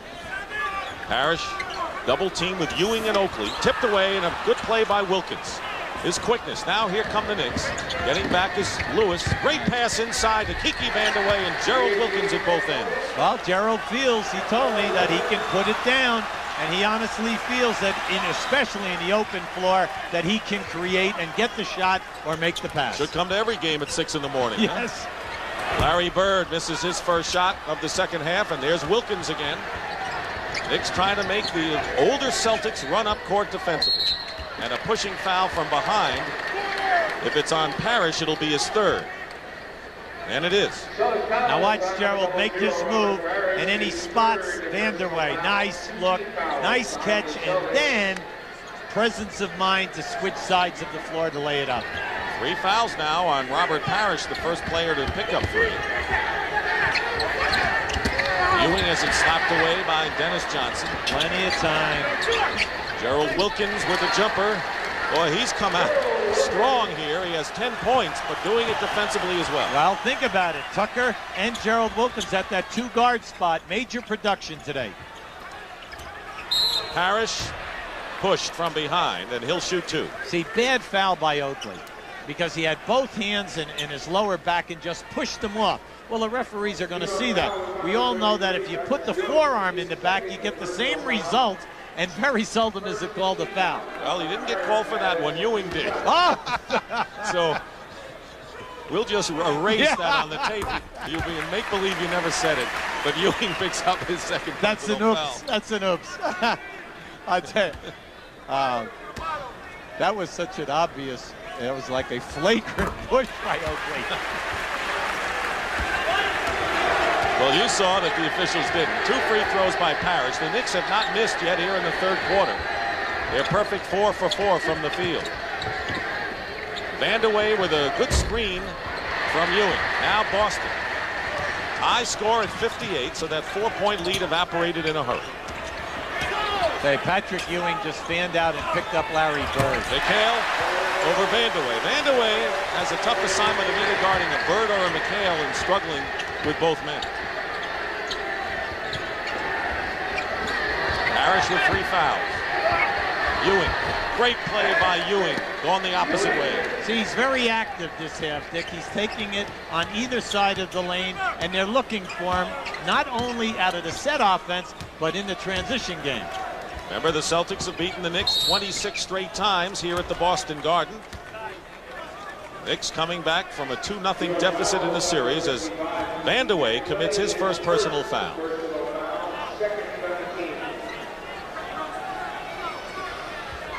Larry Bird yet to score here in the third quarter. More than 3 minutes gone by. Great pass behind his shoulders. Parrish. There's that offensive rebounding that really gave Boston the big boost in the first quarter. Well, Newman is playing Larry on that little pick move, that curl. He's playing behind him. Larry knows that anytime he catches, he can get inside the Knick defense. They're isolating Gerald Wilkins for the moment. Ewing, top of the key. He knows the rims here. Well, he went to high school here, didn't he? Oh, well, sure. It came with the air that he breathed. Is that what you're telling me? No, the main thing is that he's playing big this quarter. He's coming out shooting and knocking him down. 6 points already for Patrick. He's inside. McHale gets the basket and a foul and elbows Oakley after the shot.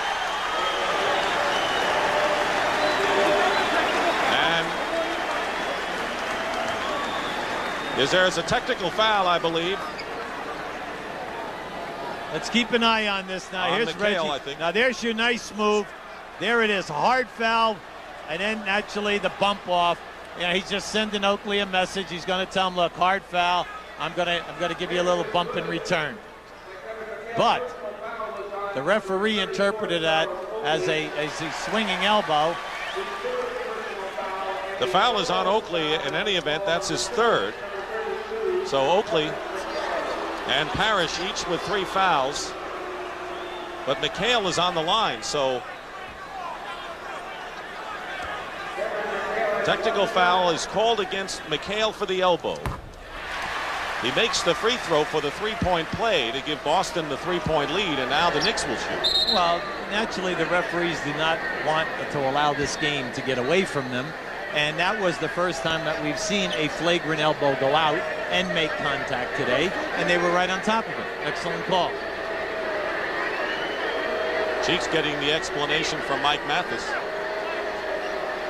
That's the most I've ever seen Maurice Cheeks talk at one time. 2 shots for Oakley. Because of the elbow, it's 2-shot. Technical.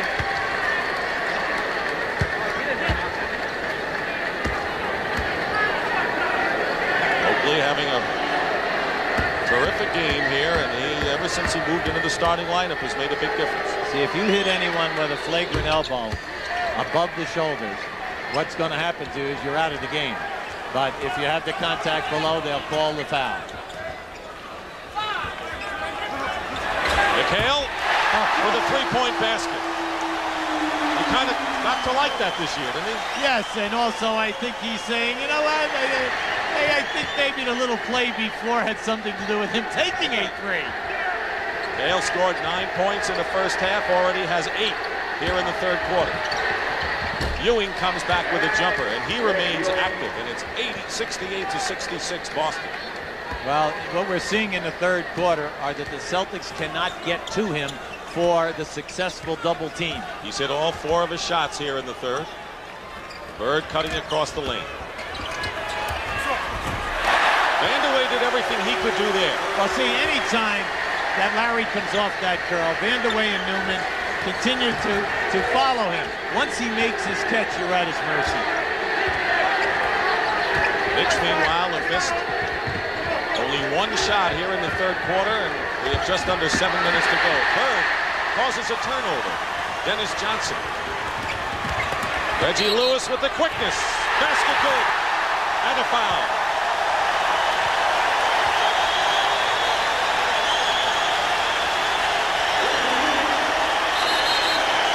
Now this is Reggie Lewis at his best. You must come out on him.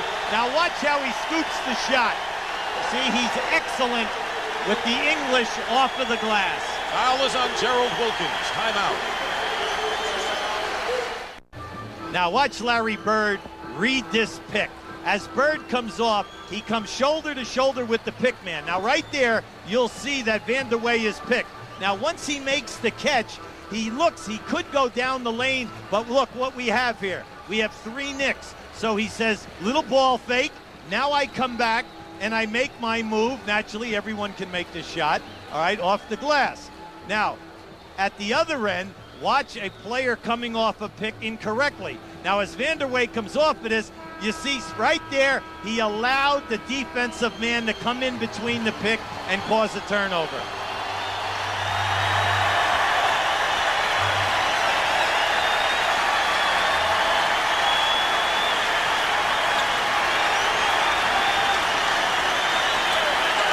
Right now, let's go to Tim Brandt. Tim?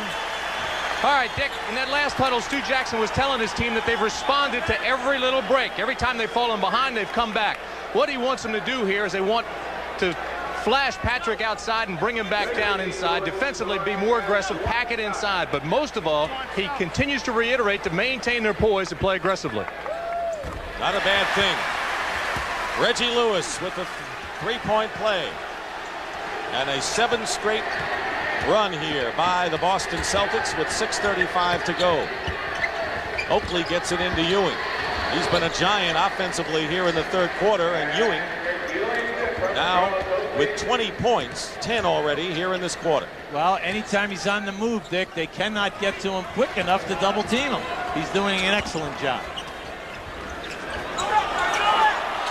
Newman on Bird.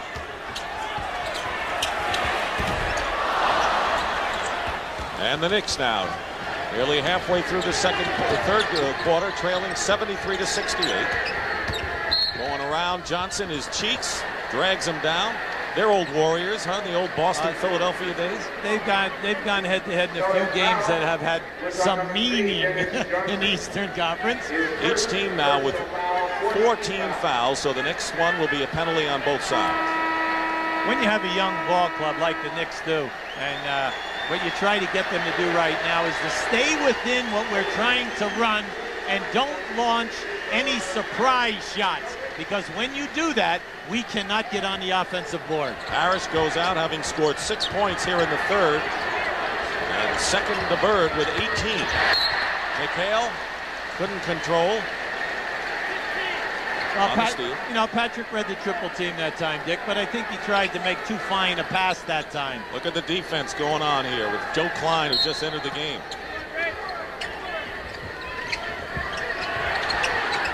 Newman throws it away. Didn't have many options. But you always try to tell your players, if the play breaks down, please come to the ball.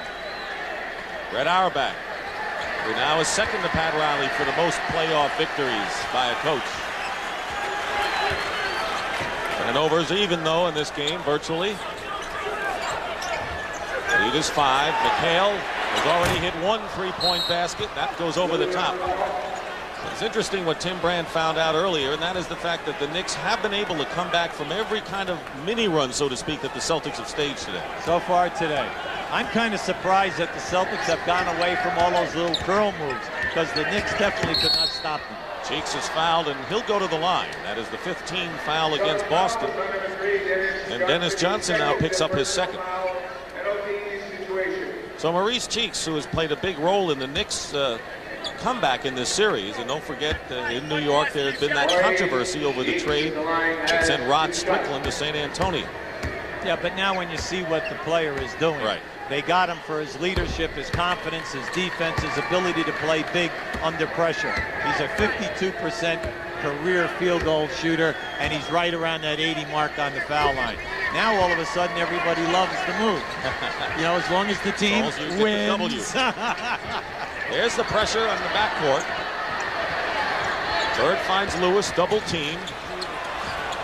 Klein. Now they only have 11 seconds now to set up a play. McHale. Now there's an example of where the Knicks made the Celtics rush their offense. Well, you remember in the first half when they did that same move, McHale hit the jump shot from the corner. Gerald Wilkins. He still has it. Under 5 minutes to go in the third. See, they are not going to allow Joe Klein to root Patrick Ewing out of that low post area. Here we have the trap. Now the Celtics are scrambling versus the press. Now the main thing is to continue to move it till you get the open shot. And the natural question is, Klein picked up the foul on Ewing. Why wouldn't the Knicks do that more often than they do? Well, Stu Jackson made a great statement yesterday. He thinks that his ball club presses better in Madison Square Garden. Here today, he said, I think we can pressure them from half court back and get better results. The lead is down to 1. So once again, the Knicks have answered the Celtics spurt, but Boston's still in front in this deciding game. Larry Bird hits. Got 21 points. He's coming off those picks today and saying, shot, anytime he's outside of 15 feet. His passing hasn't been all that bad either, after relying on that this week. Cheeks with a drive, winds up on the deck.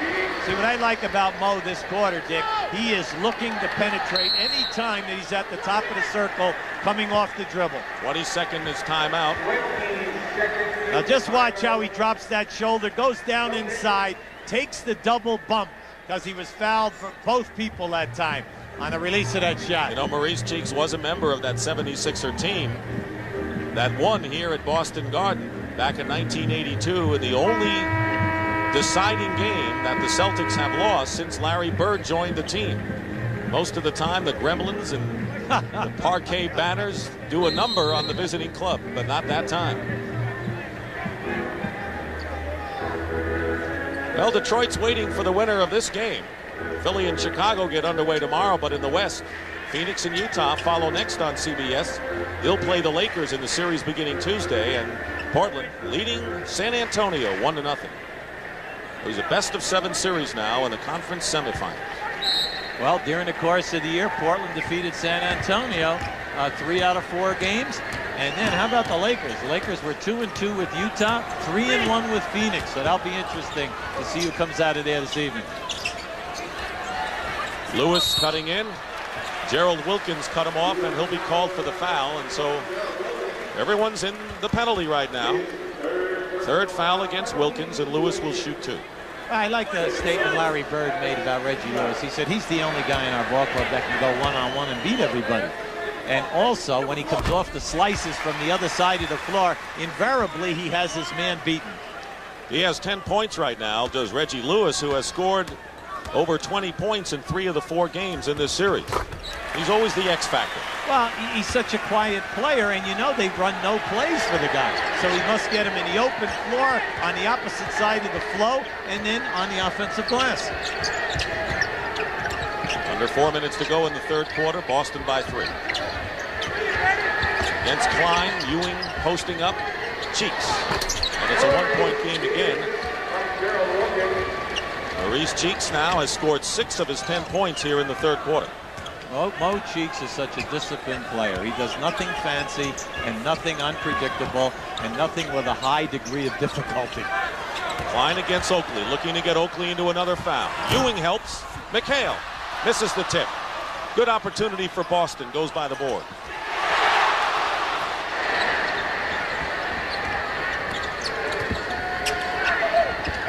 They've got to go inside to the big fella. I'll tell you, Klein's doing a good job on him. Yes, he is. In traffic, Cheeks with a great reverse left-handed layup. See, they're so determined now because Patrick is hot to double and triple team him. They have all kinds of people open. So the Knicks regain the lead by 1. Go on baseline and a push by Newman. And Larry Bird will go to the line. Now watch this return. Now how about this shot? Beautiful. Played the glass, got the bite.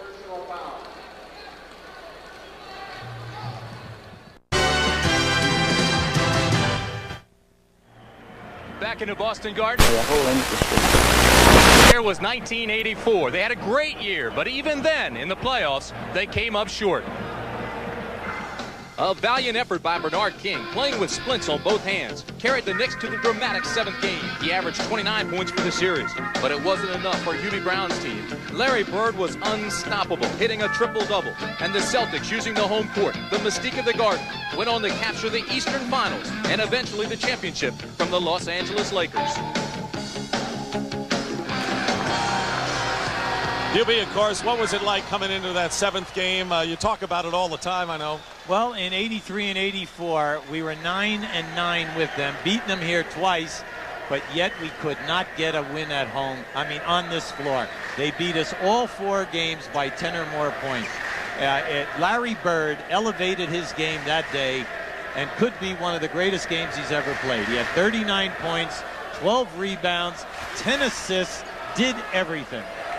Really rose to the occasion. How many guys have...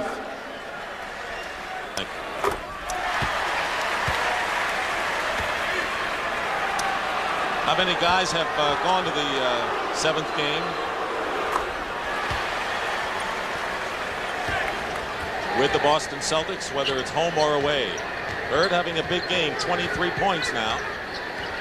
Well, you know, that's why he's just at that other level, because he relishes the pressure. Gerald Wilkins. Oh, boy. You know, this is a game in which Boston had a 9-point lead. Knicks came back to lead by 3. Then it was Boston by 7. Knicks came back again, as they have right now. They have answered every Celtic surge today. Well, I think they have Patrick coming to the front in the 3rd quarter, really playing great basketball, has given the rest of the guys confidence. Pass overthrown. McHale claims he was held on the play. Yeah, but you see, in today's game, you're not going to get any of that. You're not going to get those little bumping fouls and grabbing, because if we did, you know, what we were doing is shooting foul shots today, going from end to end. Each team has turned it over 10 times in this one as we get close to 2 minutes to go in the 3rd. Klein picking up Wilkins on a switch. Ewing matched up against Lewis. And there's the offensive rebound, and Oakley draws the foul inside. And now the Celtics have to be upset with themselves in allowing New York to get the 2nd shot. Well, they played really good defense this time, and, you know, he knew that he couldn't penetrate, so they passed back Ewing. Now watch Oakley here. See, this is 2 guys working. That's how Oakley gets paid. He gets paid to put his body into the chest of your big man. And at the end of the day, he's not counting how many times you hit him in the head. John Bagley commits his first foul. Oakley has 18 points along with 12 boards, and Robert Parrish, who has responded in this game, gives Joe Klein a breather, and Klein has played well in reserve. He's done an excellent job moving Patrick around. But you know, the Oakman right here, he's the guy that gives everyone the quiet confidence and also allows Ewing to upgrade, because Patrick knows that he can count on Oakley getting key rebounds. That matches the biggest lead the Knicks have enjoyed. It was earlier in the game at 39-36. Under 2 minutes to go here in the 3rd quarter. The Celtics must close down the passing lanes and get the good angles to feed their post people. Bird looking inside. Parrish kept out well by Ewing. Long shot by Parrish. Cheeks winds up with it now. Knicks looking for their biggest lead of the game. Johnny Newman splits the middle to Patrick Ewing, and it's a 5-point lead. See, what you like if you're Stu Jackson, not only are we penetrating and doing a good job, Dick, but we're making the unselfish pass to the guy who has a better shot. Now watch Parrish react. Look at that triple team presence to drop off the pass. Johnny Newman picks up his 4th personal foul, and John Bagley on the line. There's a rare smile between two combatants there. Whoever expected to see this? Yeah, but guys like that, they appreciate the work ethic of the other person. You know, we see some guys throwing some trash here, but we really know they're really not trash. Not in the least bit. No. Never thought they would. No. Lead is 3. Bagley trying to fight through Ewing's screen right now. Cheeks finds an opening, and Maurice Cheeks again now. Cheeks with 14 points. Mo did that. That was like a surgeon operating. He created it, he staggered his dribble, and then took advantage. Larry Bird comes back. 25 for Larry Bird.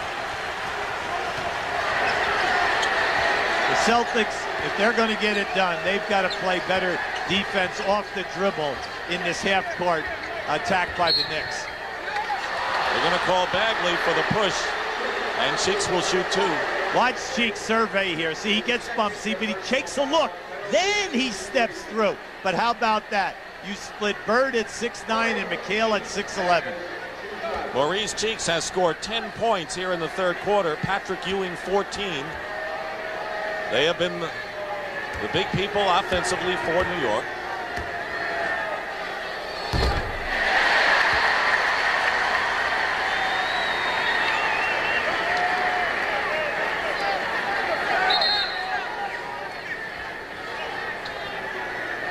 Trent Tucker is in the game, and Johnny Newman goes out.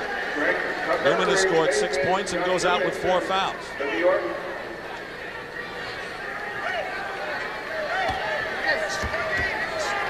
Now, from a strategic standpoint, Trent Tucker or Wilkins will go against Larry Bird at that small forward position, or we might see a lot of this. The 2-2-1 full court trap. Now the Knicks wanted backcourt that time. 18 on the shot clock. Driving the baseline, a forced and a great play by Bagley, because the Knicks would have had an easy fast break. Parrish into the hands of Tucker. Now the Knicks push it up again. Shot clock is off. New York leading by 4.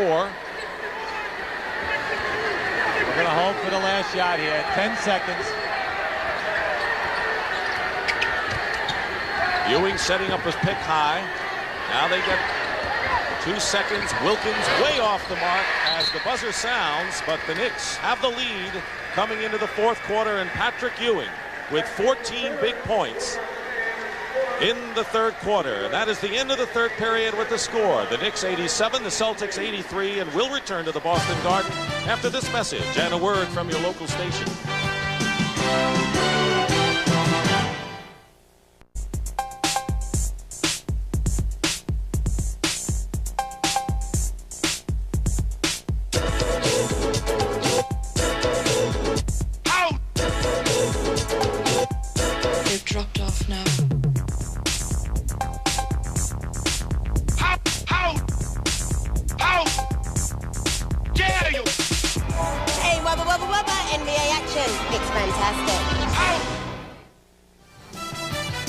Welcome back to the Boston Garden as the 1990 NBA playoffs continue here on CBS. Game 5 of this best-of-5 series between Boston and New York leads it by 4. A quick reminder coming up later today here on CBS, Game 5, Utah and Phoenix. That's coming up next. Right now, let's go back to the table. Dick Stockton and Hubie Brown. This crowd's terrific. They did not quit. And they are behind the Celtics going into the final 12 minutes, barring overtime. The Knicks shot 14 for 18 in the 3rd quarter. I want the names of those who missed those 4 shots, Hubie. 78% and scored 37 points to take the 4-point lead. Now the Celtics, this is on their mind now. They have to go against the trap, but they ended that 3rd quarter missing 9 of their last 11 shots. Dennis Johnson Lewis, McHale, Parrish, and Bird. Lewis misses the rebound to Lewis. It'll count.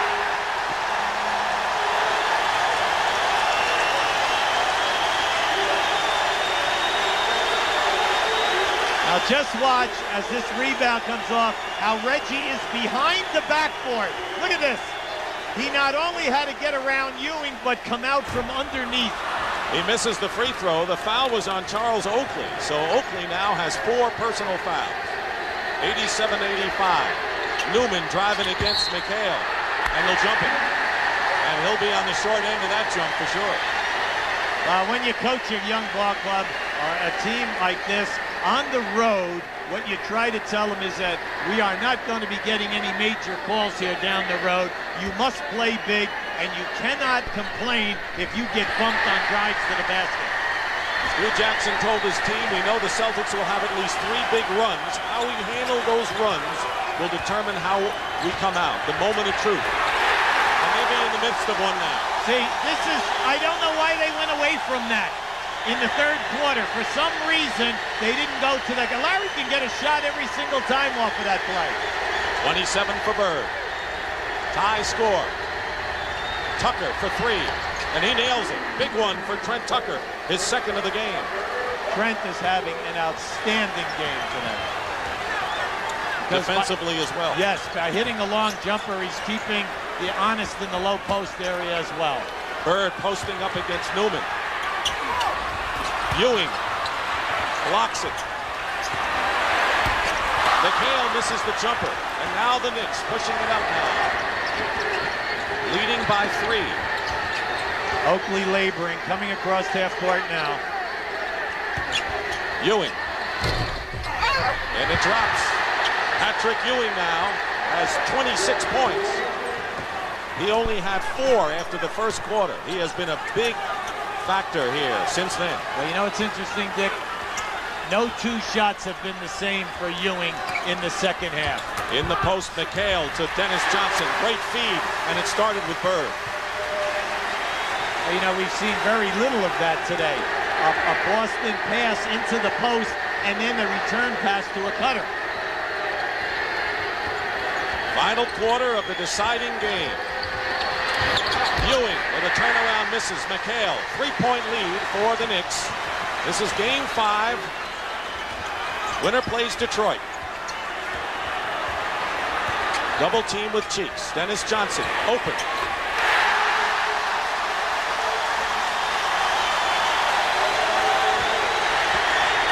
What do they say? He has the nerves of the burglar. 4 for 11 at the end of the first half. All open shots. It didn't discourage him a bit.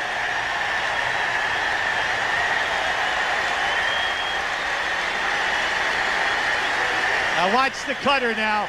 Beautiful pass by McHale.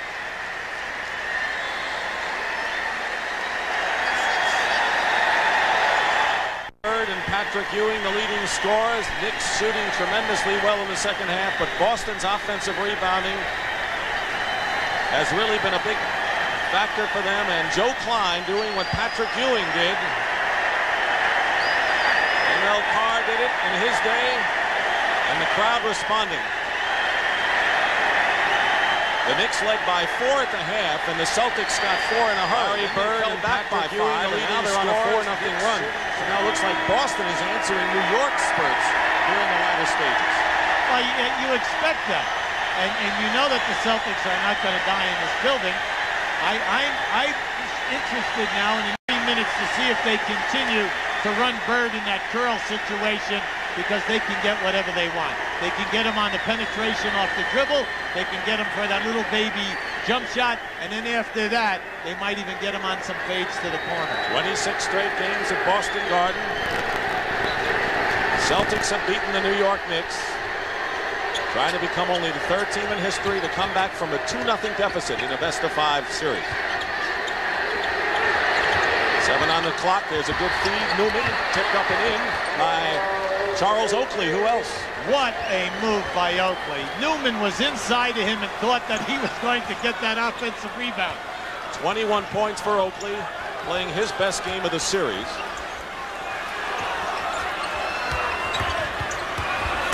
Bird again in traffic.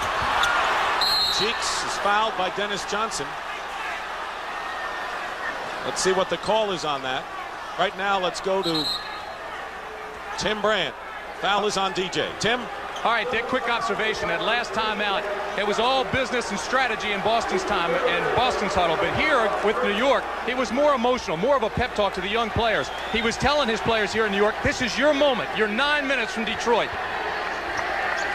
Tim, you know, that's an emotional team the Knicks are. They're younger.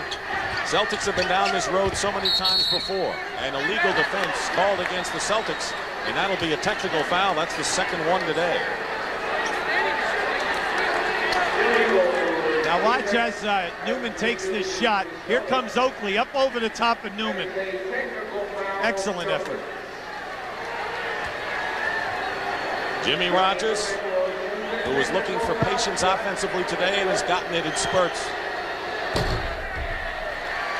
The zone call that time. Kevin McHale is asking Darryl Garrettson over here on the side, where was I supposed to be, or what didn't I do? Darryl had great patience and explained it. Now, when you think about it, it's only the second call all day, and they're double and triple teaming. They've been rather lucky. Yeah. Newman made the free throw. 4-point lead. Oakley drives in, and it's 97-91, and the biggest lead right now for the Knicks with 8:13 to play. See, we said anytime Oakley throws in and cuts, he's wide open. Foul away from the ball against New York. And 5 for Newman. Now watch as Oakley puts this ball in here and he cuts. He catches Bird, and there he goes strong to the basket. Johnny Newman, though, has picked up his 5th personal foul. Will return to Boston Garden. Way back to Boston. A reminder that coming up later, Game 5 of this opening Western Conference round of playoffs between Phoenix and Utah. And good afternoon, everyone. I'm James Brown. Injuries casting a bit of a cloud over to two of the game's biggest stars. Karl Malone of the Utah Jazz suffering from a deep groin pull. We'll find out how much his activity is limited around the basket. For Phoenix, their spiritual and floor leader, Kevin Johnson, suffering from a painful hip pointer. They will start. We'll find out how effective they are coming up in just a little bit. Now let's send you back to Boston for that Boston and New York series. Dick Stockton and Hubie Brown. Hubie Brown, we've got a big decision here for Stu Jackson because Johnny Newman just picked up his 5th foul. There's the time, and there's the score. Well, here are your options. You leave Newman in, you have 8 minutes to go. But you know that he's matched up with Bird. He could foul out on the next possession. Now, you'd like to bring in Kenny Walker. Kenny Walker has an injury to his sternum, so that takes away a major option. Your third option is Kiki Vandeweghe, and that's exactly what we're going to see. Try to buy 3 to 4 minutes here, and then bring Newman back with about 4 or 5 to go.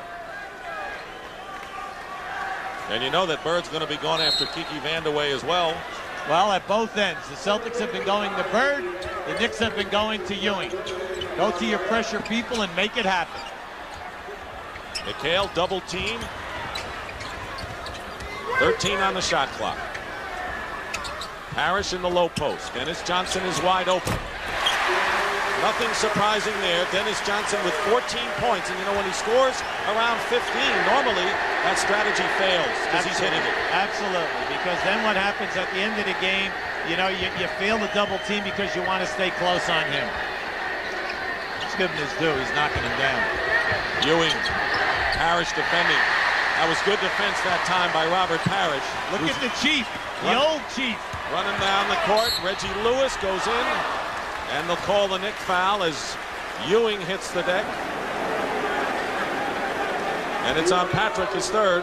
Now watch as Patrick turns, how the Chief gets right up where with the closest arm. A lot of players in that situation try to block it with their right. But you get up in there with that left arm. That's what Robert's been doing all day. He's close to Patrick, and he's applying a lot of pressure.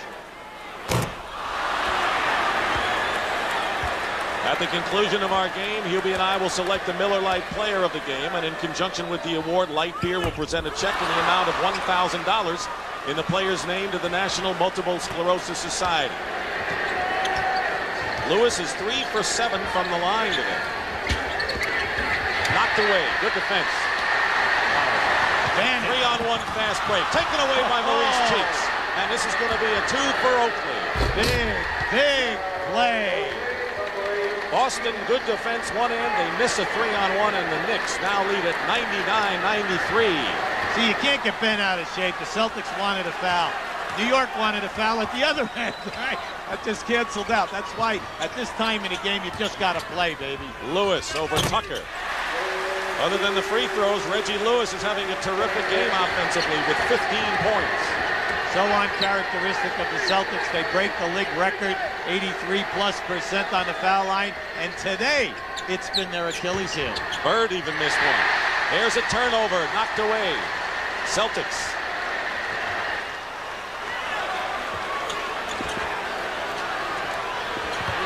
Bird. That time Vandeweghe played him nice off to the shooting hand.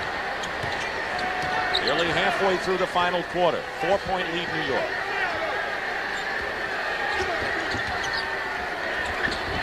Won't let Tucker get off the three. Plenty of time there. Just take your time. Tucker fires. Misses the three. Long rebound. Parrish. The Celtics aren't exactly walking it up. Well, you know, it's interesting. Kevin McHale has not really been included in the offense in this half. Down low, like right here. Let's make things happen. Dennis Johnson. Say, if the Celtics win this game, Dennis Johnson's got to be right near the top for being responsible. Timeout. New York. And the lead is cut to 2. But you know, when your designated double teamer is Mo Cheeks, Dennis is open. Now watch this from the rear. There, they just knocked that ball away. Tucker, and then presence of mind, look down the floor, get the easy dunk.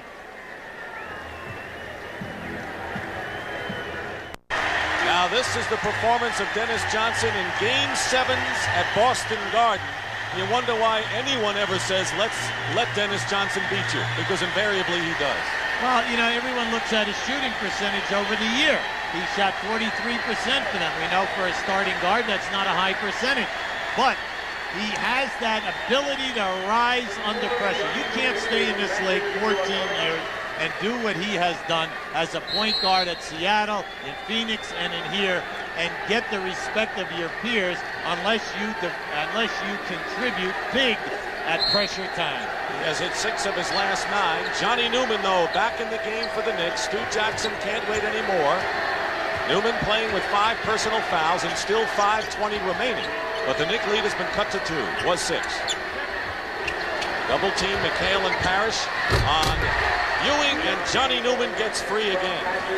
Just go back over the game today. How many layups? Oakley, Newman, any cutter that goes through, they're wide open. But let's give Patrick credit for delivering the pass. 5 minutes left. A Knick foul on Trent Tucker. That is the 4th team foul against the Knicks. One more there in the penalty.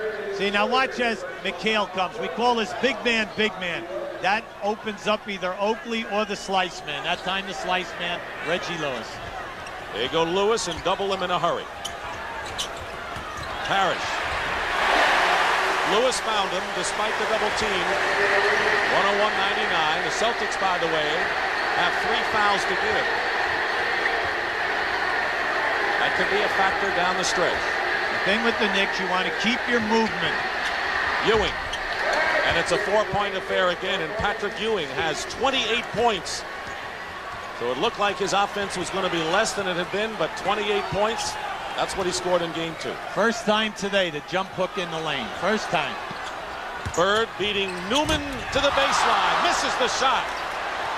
He misses the jam, and now the Knicks leading by 4. Cheeks gives the Knicks a 6-point lead.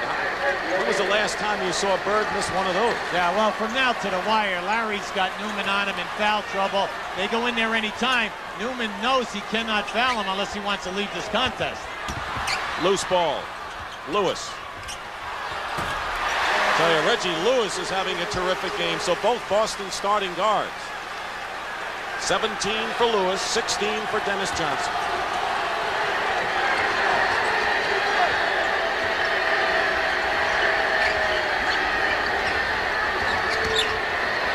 Cheeks again, and Cheeks again. Maurice Cheeks with another jumper, and Mo has 19.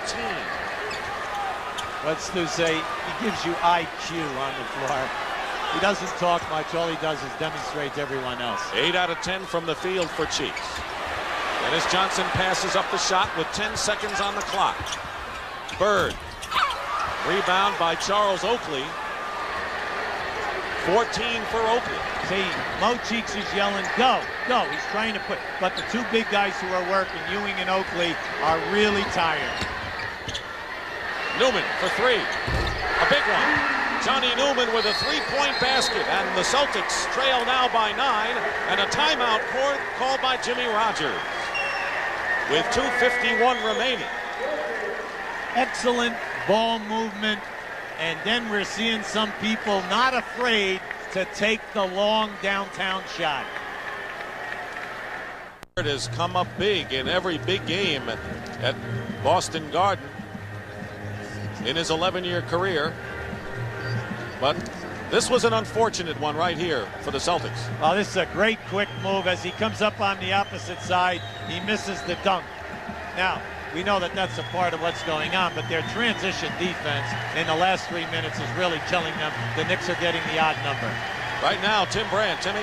Dick, one of the big concerns in the New York huddle that time was Patrick Ewing. He sat in this chair, and as he sat down, it just gave way. He fell and almost got hurt. He banged his head on the floor, but he's back up and everything's all right. Now, Stu Jackson's just given his team a lot of reminders. Remind them to run to the ball, hold it, and get it back. Right now to you, Dick. There's the timeout story. Boston with 2. The Knicks have 2 plus a 20. The lead is 9 with 2:51 to play.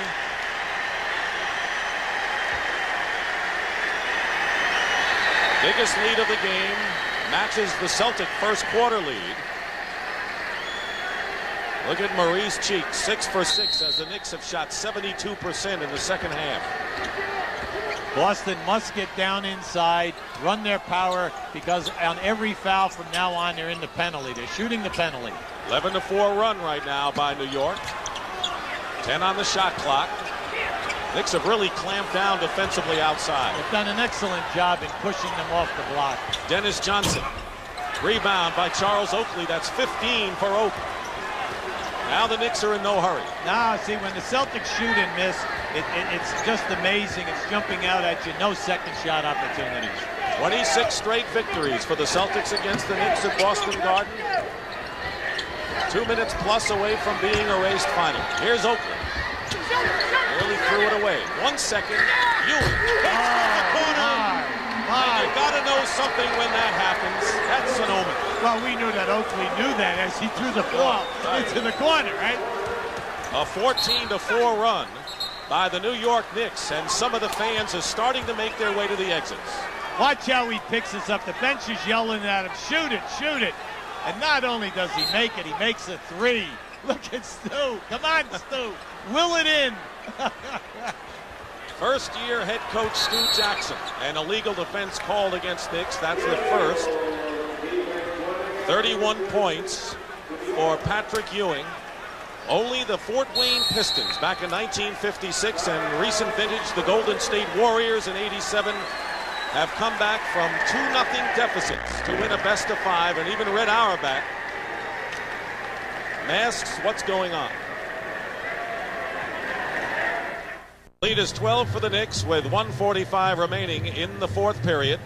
Coming up next, the Suns and the Jazz for their Game 5 in the West.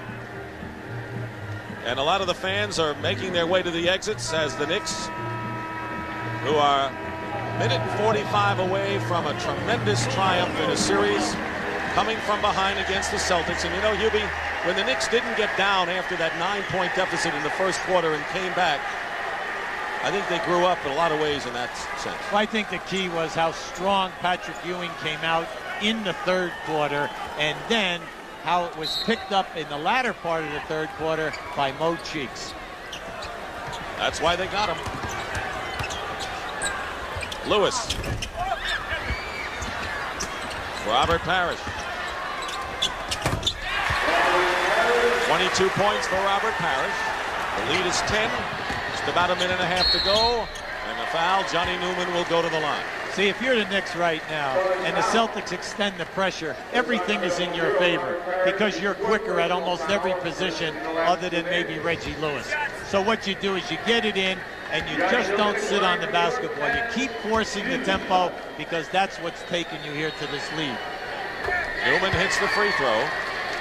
In the regular season, the New York Knicks lost all 4 games to the Detroit Pistons after last year playing very well against Detroit. And that's going to be their next opponent if New York maintains the lead here with 1:29 to go. It's an 11-point lead.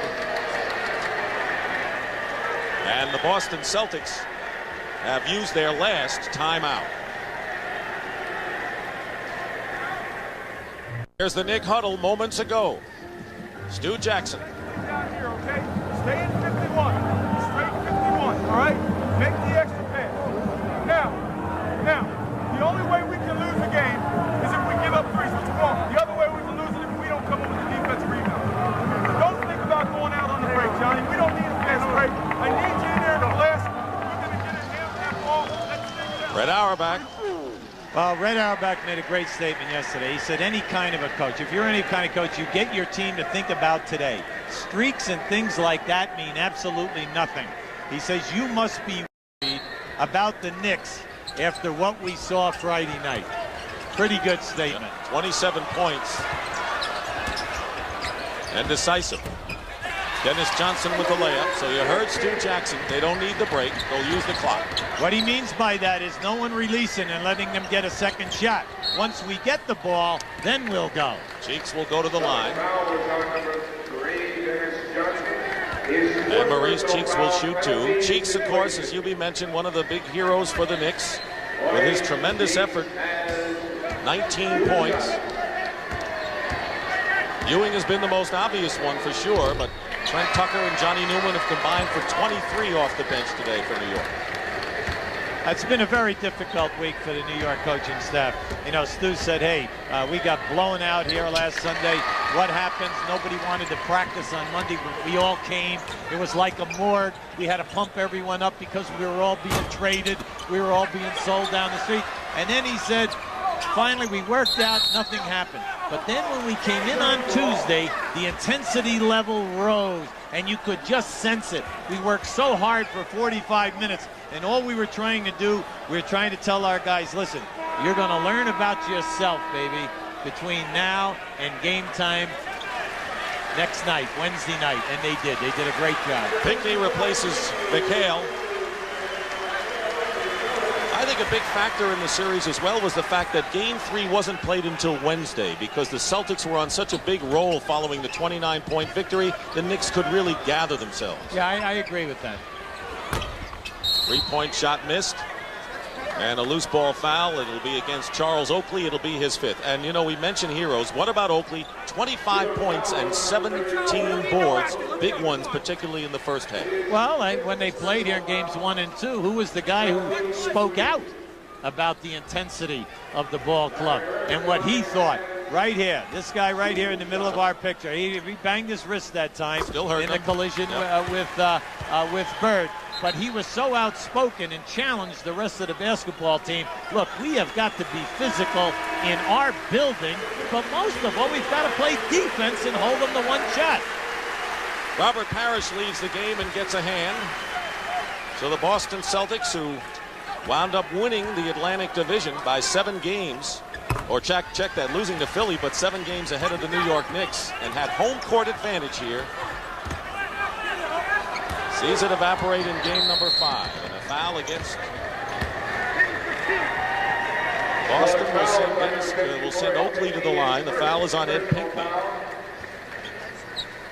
Last time the Knicks won a game here was February 29th, 1984. Their last playoff win was 10 years earlier than that. See, if you're on the coaching staff with the Knicks, you love the fact that your 3 key guys played big. Patrick Ewing, Oakley, and Mo Cheeks. And then your second guard position, which has been up and down all year, comes in major with a big point day for you. And then Newman running around doing his usual. These 2 positions are getting points for you without any plays being run.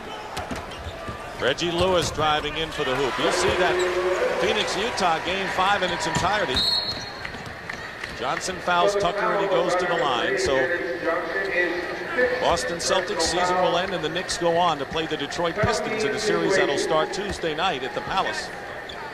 As we had mentioned earlier, the Knicks lost all 4 games against Detroit this year. See any change in the playoff? That doesn't mean a thing. Mainly because of the way that Detroit ended the season. I knew they blew out Indiana, but let's face it, a year ago, Detroit was 0-4 with the Knicks. So you just don't know. I think it'll be up in the air. The main thing will be, can Mo Cheeks keep the ball club under control, and can Oakley and Ewing get their major minutes like they did today to set the tone physically? Dennis Johnson with a 3-point basket, 119-112 with 34.7 seconds to go. The Celtics have to foul, and they do. Well, in Boston here, they still have their Bruins, because they're leading in their series 2-0, even though the Celtics season heading for an end. But in New York, they're going to be talking about the Knicks as the series begins. See, the pressure are on the Knicks right now from now to the end. Last 35, knock in these foul shots so that the other end of the floor, you don't have to worry about them hitting the big 3-pointer on you and then stealing the ball. But one thing we know about the Celtics, they do not have good full-court pressure because of slowness of foot, and they are not what we would call a trapping team. So within this last minute of how we have been playing, as long as the Knicks just keep knocking down their foul shots, everything is fine. And you know they're not going to foul or be close to that. Main thing you tell your team is don't stop the clock. Joe Klein. Bird inside, still fighting, draws the foul. Bird now looking for his 30th point. Ewing committing the foul. Sometimes you just can't worry about things when the instincts tell you to go after it. Well, Patrick all day has been chasing every shot, trying to get a hold of it.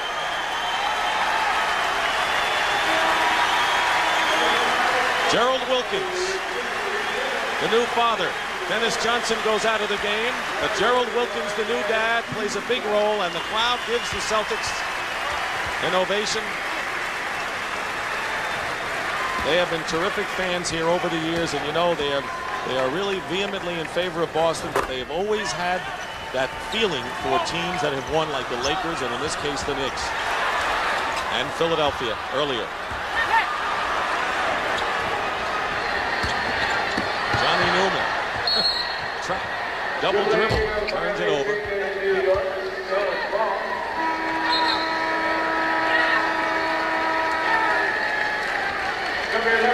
Larry Bird goes out. 31. This was his year back after the injury year. He'll feel even better next season.